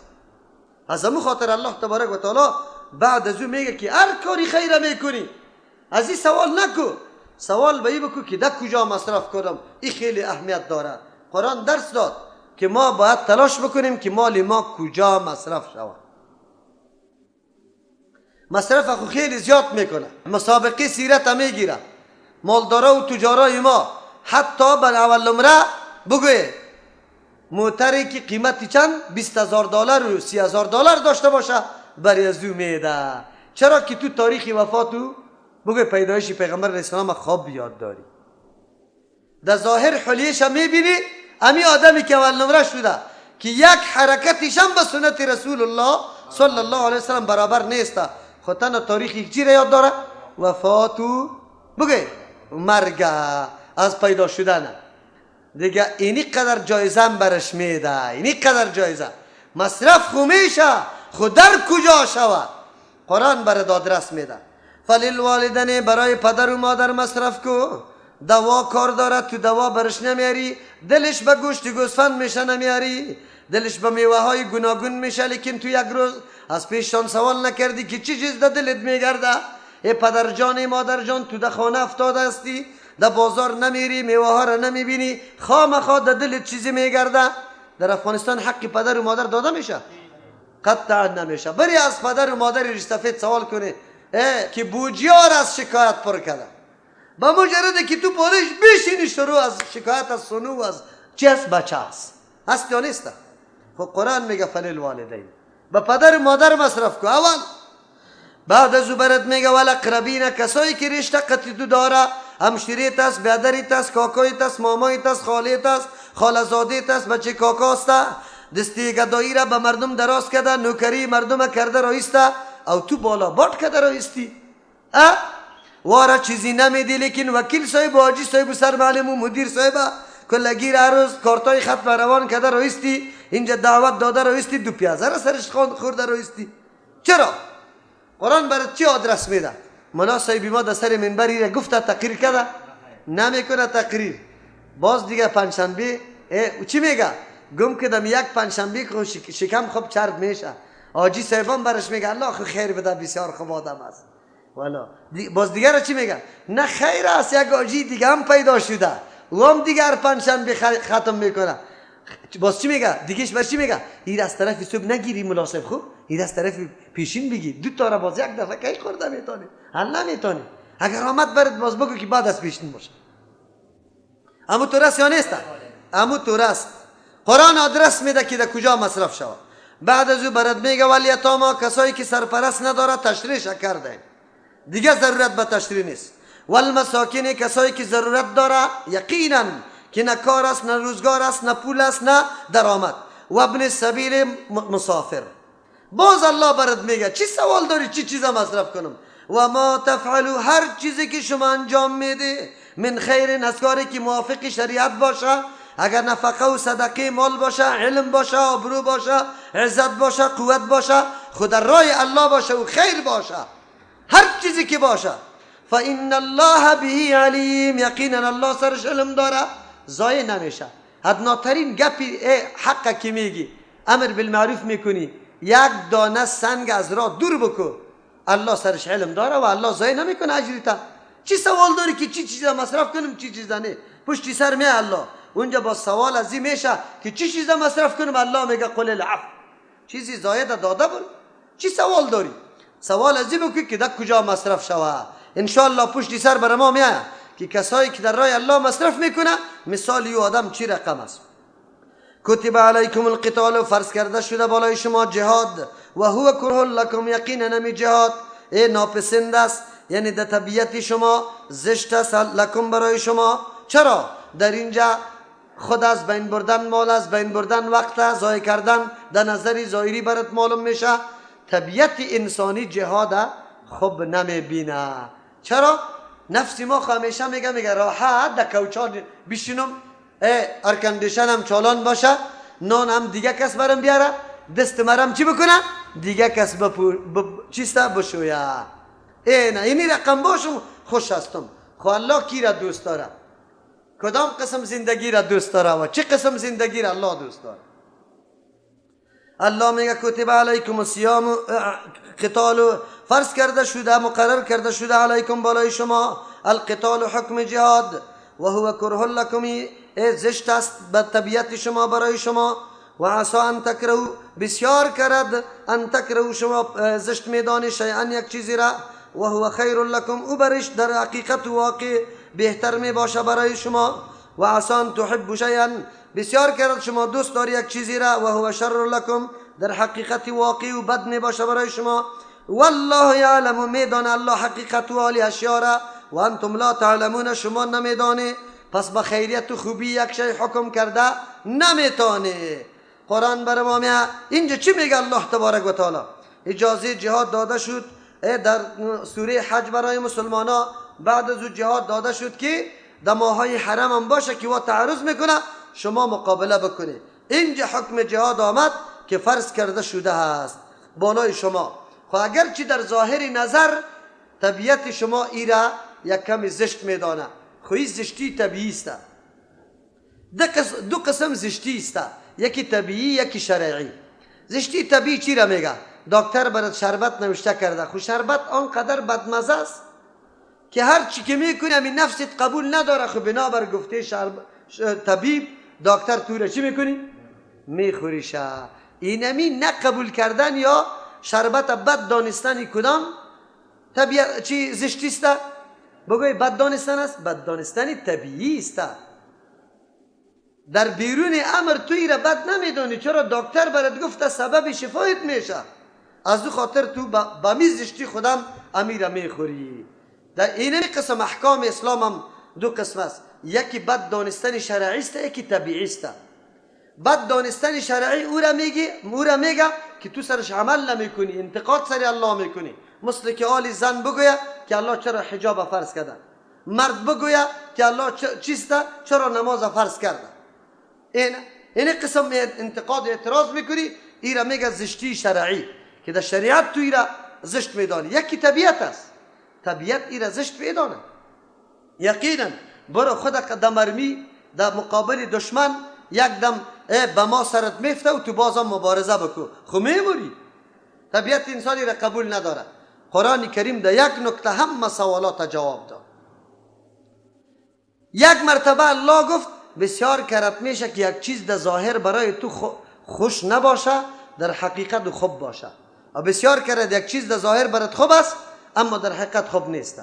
در ظاهر برای تو ترک جهاد خوب معلوم میشه، خود در حقیقت جهاد برای تو خوب است. چرا؟ جهاد مایه عزت و سر بلندی توست. جهاد توسط جهاد تو امو ثوابا را، امو امتیازات کمایی میکنی که به دیگر را کمایی کرده نمیتونی. جهاد است که امو درجاتی که در جنت برای تو مقرر شده شهید، ایتا فقط و فقط برای جهاد حاصل میشه، دیگر رایج نداره. از او خاطر در ظاهر توی را بد میدانی، خود در حقیقت مایه افتخار زندگیت است. او در ظاهر بد میدانی، بسیار کرد تو یک چیز خوب میدانی، او بد است، خوب بد میدانی، او خوب است.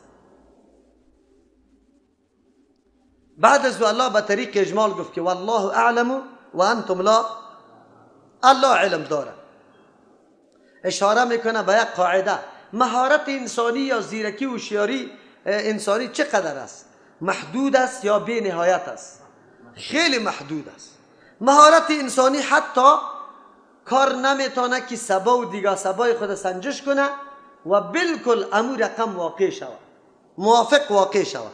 بسا اوقات ما و شما تدبیر میگیریم که در ظرف یک هفته ما نقصان نکنیم یا اینی کار علیه ما واقع نشود. میبینی که یک ساعت بعد امو کار علیه چی میشه؟ واقع میشه. معلوم شد که مهارت انسانی در این میدان بیچاره دیگه درمانده و چیست؟ ناچار است. خیر، چطور میتونیم ما همه خوبی ها را در زندگی خود معلوم بکنیم؟ ضرورت به علم وحی داریم. علم چی داریم؟ علم وحی کتاب کیست؟ در روشنی کتاب الله ما برنامه زندگی خود عیار میکنیم. اگر عیار کردیم به موافق اوامر قرآن کریم ما میفهمیم که کامیاب هستیم، حتما کامیاب هستیم. در جایی که قرآن امر کرده انجام بده انجام میدیم، که من نکرده من نمیشیم. یقینا انسان در خطر میفته؟ قطعا نمیفته، نه از روی مسئله دنیایش نه از روی مسئله چی؟ آخرتیش. چرا که الله خوب میدونه و ما نمیدانیم. در این اشاره به این هم کرد که جهاد یک امری است که بسیار عظیم است به نزد الله. کدام مصلحت ها و کدام امتیازاتی که الله در جهاد برای مسلمان مانده دیگه چیز نمانده. از او خاطر پیغمبر علیه السلام سنام اسلام چی معرفی کرده؟ جهاد. سنام کوهان شتر میگه، در شتر کوهانش بلند است، توجه هر کس طرف هم از او میباشه.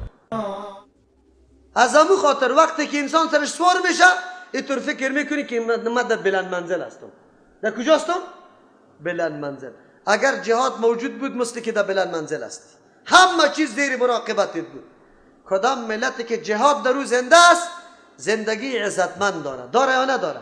تمام مراسم اسلام انجام داده. خب کدام ملتی که جهاد ترک کرده ذلیل و بگوی دستبینی کیسته دیگر است. مسلم ممالک اسلامی فعلی ما مکمل دستبینی کیسته. علتش چیست؟ مجاهدین خود سرکوب کرده، مجاهدین موقع نداده، جهاد اعلان نکرده. از دو خاطری حالت است. قرآن کریم بر ما گفت. از این معلوم شد که انسان بسا تصامیم میگیره در ظاهر خوشش است اما در حقیقت خوشش نمی باشه. بسا تصامیم میگیره که او در ظاهر بد است خود در حقیقت خوش است. یکی از امو تصامیم نمیسته. شما که وقتی عقیده را فرا گرفته حال تعلیم میده در ظاهر براتان بد معلوم میشه. چرا؟ نفستان میگه چرا خودت در جنجال میپرتی؟ وای قرار آرام زندگی کو، تو را در عقیده مردم چی؟ این در ظاهر نفس برای ما چیست؟ خب معلوم میشه، اما در حقیقت چی است؟ ترک کردیم مسئولیت خدا. شکر نعمت الله را چی کردیم؟ قدرش نکردیم. اینجاست که آدم تباه میشه. اینی بود مهارت انسانی و الله برای ما جهاد فرض کرده. در جهاد الله عزتمندی و سرفرازی ما را نهفته پیچانده. از او خاطر تا وقت جهاد وجود داره عزت وجود داره، که نباشه عزت نیست. یسألونک عن الشهر الحرام، سوال میکنه از توی پیغمبر علیه السلام در مورد ماه حرام. قتال فیه، از جنگ کردن دو ما. قل بگو قتال فیه کبیر، جنگ در ماه حرام خو خیلی گناه بزرگ است، لیکن در مقابل اینقدر عوامل وجود داره که باید جنگ در ماه حرام شود. اگرچه گناه داره، چرا مفسده دیگه امور خیلی زیاد است از مفسده جنگ در ماه حرام. و کدام از اون مفسده ها؟ و صد عن سبیل الله، منع کردن مردم از راه الله تبارک و تعالی که ایمان میاره این مردم ها میگیره او را نمیمانه. و کفر به، انکار کردن، و کفر به انکار کردن از دین الله تبارک و تعالی، از راه الله. و المسجد الحرام، و همچنان انکار کردن از حرمت و بزرگی مسجد حرام یا منع کردن از رفتن مسجد حرام. و اخراج و علی کشیدن اهل حرم منه از حرم اکبر و خیلی بزرگ است. هر کدامش علایده عند الله، بنزد الله تبارک و تعالی از جنگ در ماهای حرام کرده هر کدام علایده خیلی بزرگ است. یک سریه را پیغمبر علیه السلام روان کرده به گروپ مجاهدین در یک موقع چیست عمرو الخزرمی میگه او سرپرست قافله بود از قریش. او دگیری امی گروپ مجاهدین افتاد، یارا گرفتن، یک دو نفر از یارا قتل کردن، یک چندش اسیر کردن. یا فکر کردن که آخر جماد الاخراست ما، یعنی چی نشده، ختم نشده، اولی چی نشده، رجب نیسته. رجب هم از جمله ماهای حرام بود. از او خاطر جنگ کردن در او حرام بود. یک دم موازه افتاد در مکه که پیغمبر علیه السلام گروپی مجاهدینش آمده و کفار کشته، در ماه حرام کشته. این دیگه بهانه خیلی قوی و اسلحه تبلیغات برای ازیا بود. چرا که پیغمبر علیه السلام اونجا دعوای دین داره و میگه که ما به ملت ابراهیم هستم، در ملت ابراهیمی 4 ماه حرام است. در این جنگ راستیام کفار خیلی مراعاتی ما را میکرد، خودشان یقینا هم جنگ نمیکرد. این یک طعنه بزرگ بالای پیغمبر علیه السلام و مسلمانا بود. وقتی که یهودی مدینه خبر شدن، الله اکبر، یهود خود این شایعات پردازی دیگه بگوی اول نمره هستند. منافقین در این طور گپا خیلی زیاد دامن میزنه، همین نیمی گپا بگوی پورا گپ میکنه. برای من اینقدر زنگا میآید در بعضی اوقات، برای من میگه موریس کجاستی؟ بسیار وار خطا زنگ میزنه. خیرت است؟ کسی مرا گفت که تو را امنیت برد اونجا، باز خوب چی کرده؟ نه من امنیت برده، نه کسی برده، همینجا هستم. این شایعه پردازی ها را خیلی زیاد میکنه منافقین. یهودی مدینه یک سر و صدا را اینجا شروع کردن. این سر و صدا چی فایده داره؟ چی نقص داره با مسلمان ها؟ مردم دو دیله میشه. کسی که ارادی پیوستن به جماعت مسلمان ها بود، او دیگه پای خود میگیره و یک سلسله شبهات در بین قلب مسلمان ها میفته که راستی ما وقتی مسلمان میگیم چرا اینطور خلاف قواعد اسلام کار بکنیم. الله تبارک و تعالی به خاطری که جواب داده باشه و قناعت امچ مردم را فراهم کرده باشه و تبلیغات اثرناک نشوه، الله بر ما بیان کرد. قرآن کریم قاعده بزرگ اعلان میکنه. صحیح گپ است که ماهای حرام جنگ کردن حرام است، اما اگر در مقابل چند تا مفاسد یک جای شود، این مفاسد دلیل به این میشه که تو احترام ماه حرام نکنی. چرا؟ به خاطر که آغازی بی حرمتی ماه حرام از طرف کی شده؟ جانب مقابل شده. تو فقط دفاعگر هستی. تو چی هستی؟ دفاعگر هستی. از او خاطر در اینجا تو مسئول شناخته نمیشی و این جهت که حرمت ماهای حرام نمیاد. حالی این مردم مسلمانان را به زور شکنجه میکرد، از اسلام میگشتان یا نه؟ میگشتان. پیغمبر علیه السلام و صحابه را از همین حرم که سرزمین واقعی پیغمبر است و باید متولینش همین مسلمان ها باشه کشیده یا نکشیده؟ خب شرک دمی حرم که مرکز پاک اسلام است شرک میشه یا نمیشه؟ این بزرگ است یا نه؟ قتل کردن مردم امری بزرگ است یا نه؟ باز خودشان همین ماه حرام در نظر نگرفته بی عزتی کرده. پس وقتی قدر عوامل وجود داره، جنگ کردن در ماه حرام به پیمانی از او نیستن. اگر وا جنگ کرده قابل ملامتی نیستن. چرا؟ به خاطر که دفاع کرده و یکی به خطایی و نافهمی این کار کرده. قرآن همی جواب میگه یسألونک عن الشهر الحرام، از تو سوال میکنه در مورد ماه حرام. قتال فیه، در مورد جنگ کردن در ماه حرام. ماه حرام 4 بود، 3 ماه پیوست بود، شوال، ذوالقعده و ذوالحجه. یک ماه او چی بود؟ بگه چی 3 ماه پی در پی بود، یکی ذوالقعده، ذوالحجه و محرم، و یک ماه علیده که به نام ماه رجب یاد بکرد، او علیده بود. هر 4 ماه جنگ کردن در او حرام بود. پیش هم تیر کردیم که آیا جنگ آلی در او حرام منسوخ شده یا باقی مانده. علما دو نظر داره. قل بگوی پیغمبر علیه السلام قتال فیه کبیر، جنگ کردن در این ماه حرام یقینا گناه بزرگ است.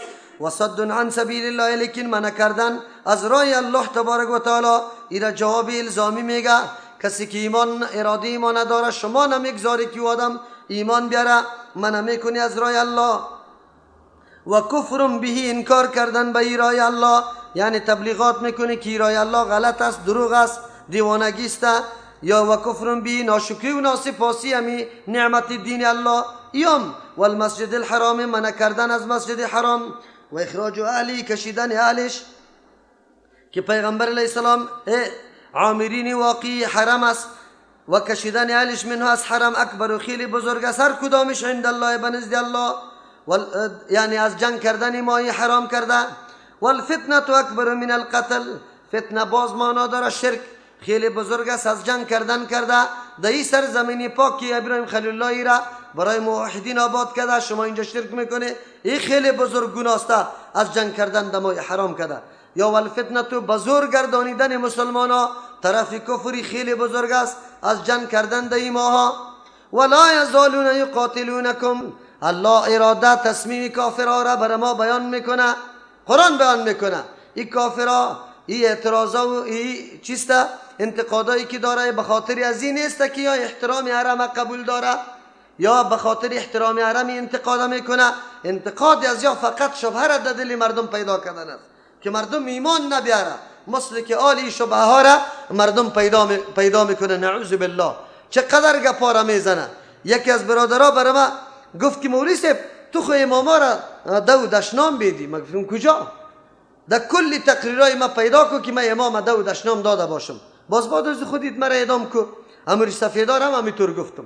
عجیب تو متا را میزنن صرف به خاطر ازی که مردم مشوش شوه نبیایه دین یاد بگیره، از او خاطری تبلیغات میکنه.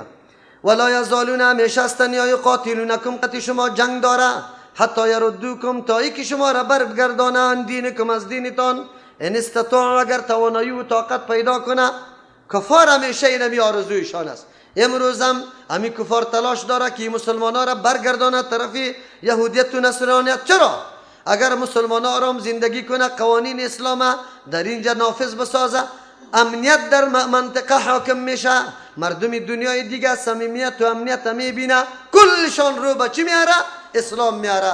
این مردم اینمی اختشاشات میپرته به خاطر که معانمود کنه به دنیای دیگه که اسلام نام دهشتگردی و قتل و قتال و جنگ و به چیز امنیسته.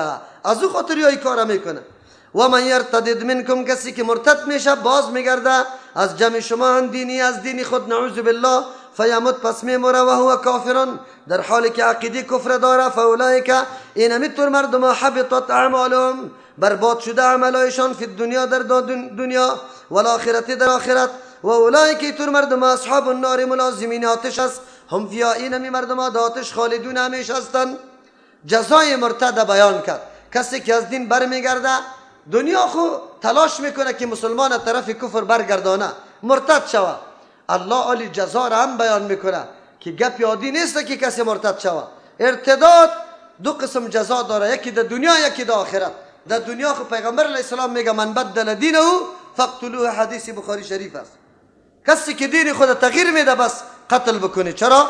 توهین به دین این سبکی یک نظامی است که کلی مردم در او عقیده داره، از او خاطر او باید از بین برده شود.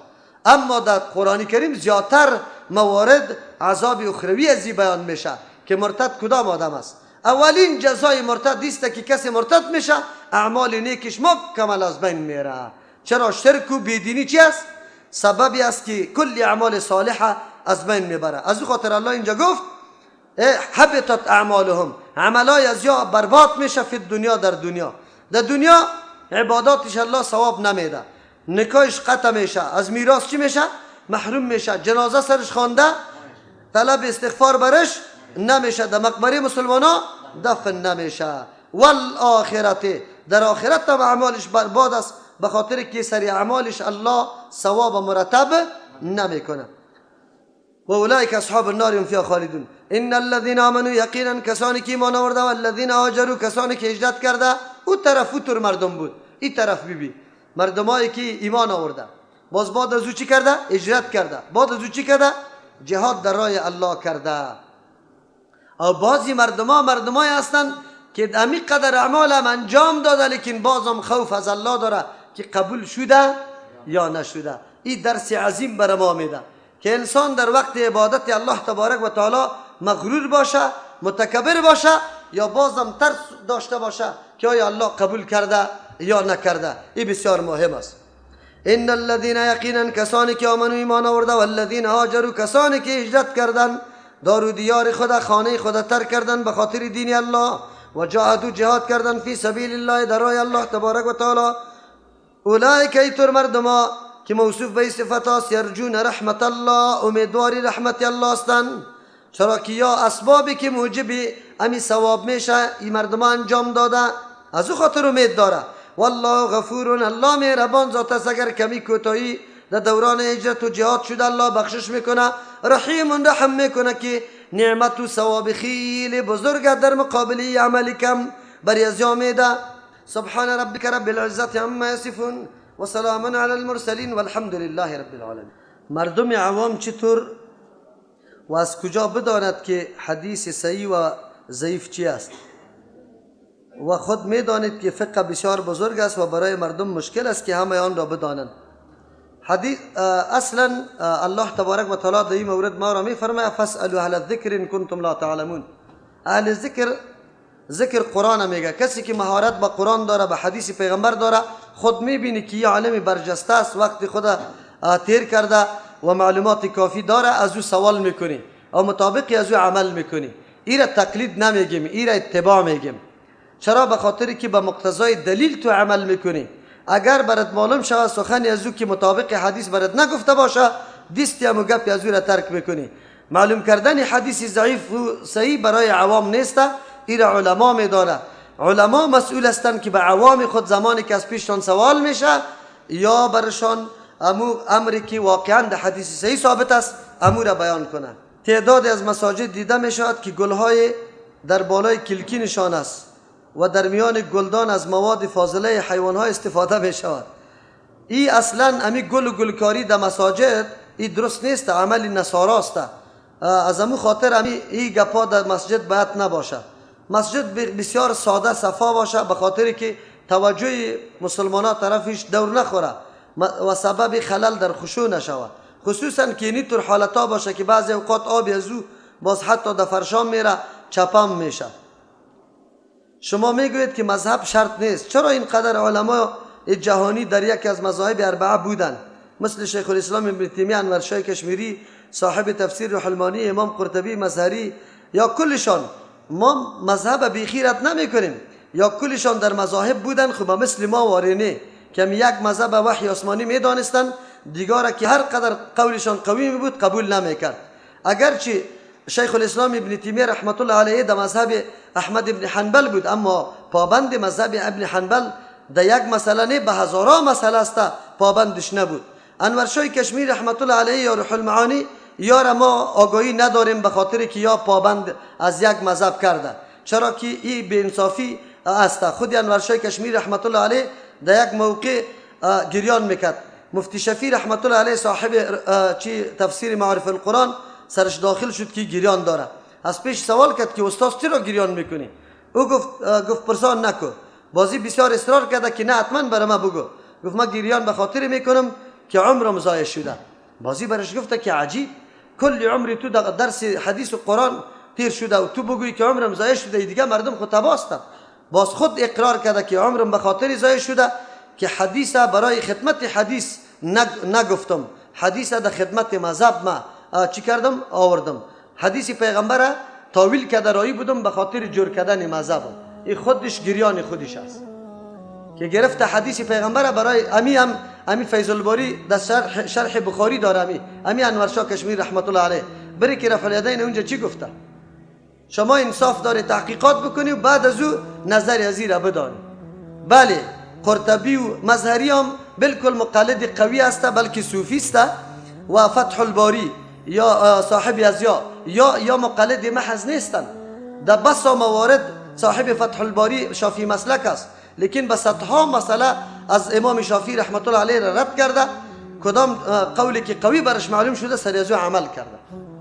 علما را امی هر قدر محدثین امی خود ائمه را شما او را پابند یک چی نمیدانی.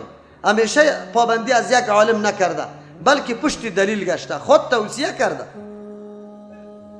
دیگه گفتی که تفسیر منیر و صفت و تفاسیر و جلالین بیش از 1 میلیون عالم جهانی در یکی از مذاهب اربعه بودن.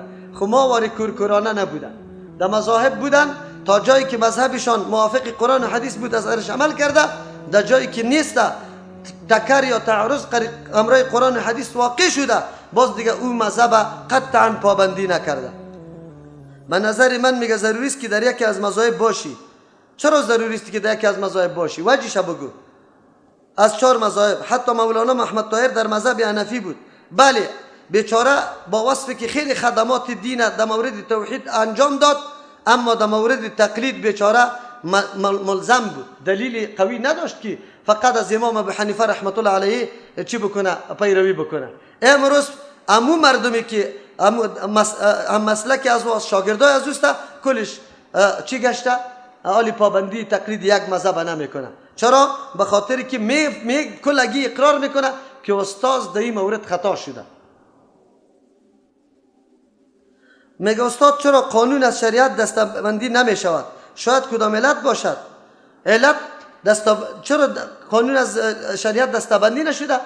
پیش از موت دستبندی شده مکمل. شریعت خودش تیار دستبندی است. علمای ماهر موجود است، زمانی که فتوا یا یک موضوع برش پیدا میشه از پیشش استفسار کنه جواب داده میشه، هیچ ضرور نیست. شده خو مردم سرش عمل نمیکنه. چرا؟ به خاطر که اون ترجیح میده نظام دموکراسی را. آیا قرآن خواندن در بالای قبر جواز دارد؟ این حالی اگر حنفیستی بالکل جواز نداره. خدا حدیث هم ثابت نیست. هیچ وقت پیغمبر یک امری که خیلی آسان باشه موجب ثواب باشه حتما امتی خدا ترغیب میده و یا کسی سریعی عمل میکنه. نه از صحابه منقول است و نه خودی پیغمبر ترغیب نداده که چی شود؟ تلاوت قرآن سر قبر شود، در حالی که یک امر آسان بود برای بخشیدن مرده. او از حدیث معلوم میشه پیغمبر میگه خانه هایتان مقبره جور نکنی بلکه دو تلاوت قرآن بکنی. معلوم شد که در مقبره تلاوت قرآن نمیشه. مدت 2 روز است که من تحت فشار یک شخص بدعتی قرار دارم و میگوید دستت چرا بالاست؟ وهابی هستی، تو را در مسجد نمیگذارم. من مقاومت کردم، تنها هم میخواهد مقاومت بیشتر کنم. تنها هستم، مشوره شما چیست؟ بله ملا صاحب تو را زده نمیتونه. ملا صاحب بگو بروی کدام دلیل؟ بگو من خو حدیث پیدا کردم که دست اینجا قوی است، تو برام حدیث پیدا کو، حدیث قوی که من زیر بگیرم. آسان گپ، خلاص. هر چیز که میگم بگو دلیل قوی پیدا کو که من دلیل قوی ده تو را عمل کنم. از پول زکات برای اعمار ساختن مسجد داده میشد؟ نه. بله اگر تعمیر مسجد یک نفر در ذمه گرفته و اون نفر اولی از تعمیر کردنش ناچار است، چی پسمانده شده، یک آدم دیگه زکات برش داده میتونه، این را به نام غارم یاد میکنه.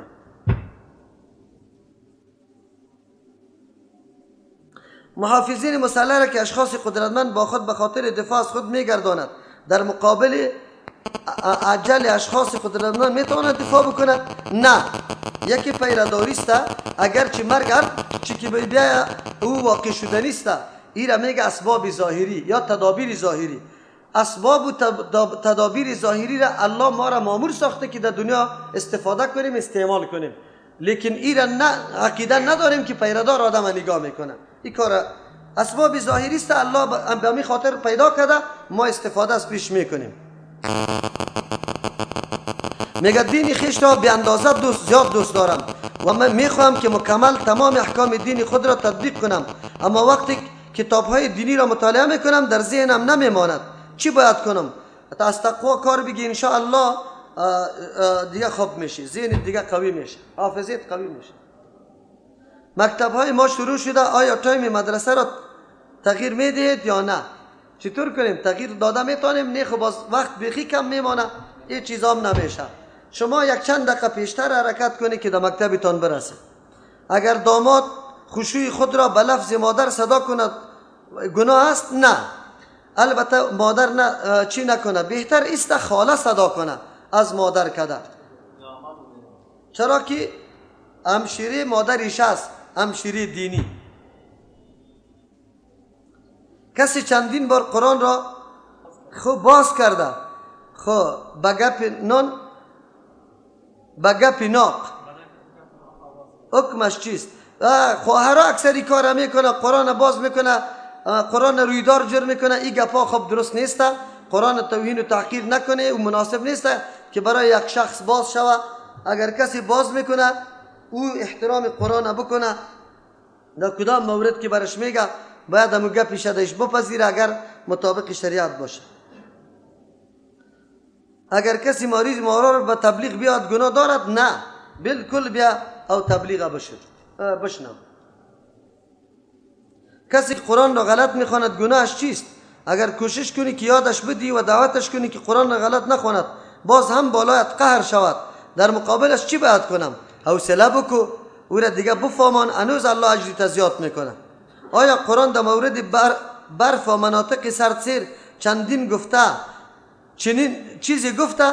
اگر در قرآن برف آمده، آیا حدیثی در مورد مناطق سردسیر و قطب جنوب و مردمان آن پیامبر اسلام چیزی گفته است؟ اگر کدام حدیثی است لطفاً راهنمایی هم کنید که کسی از من پرسیده است اما من تا حال حدیثی نیافتم و در قرآن هم کلمه برف را نیافتم.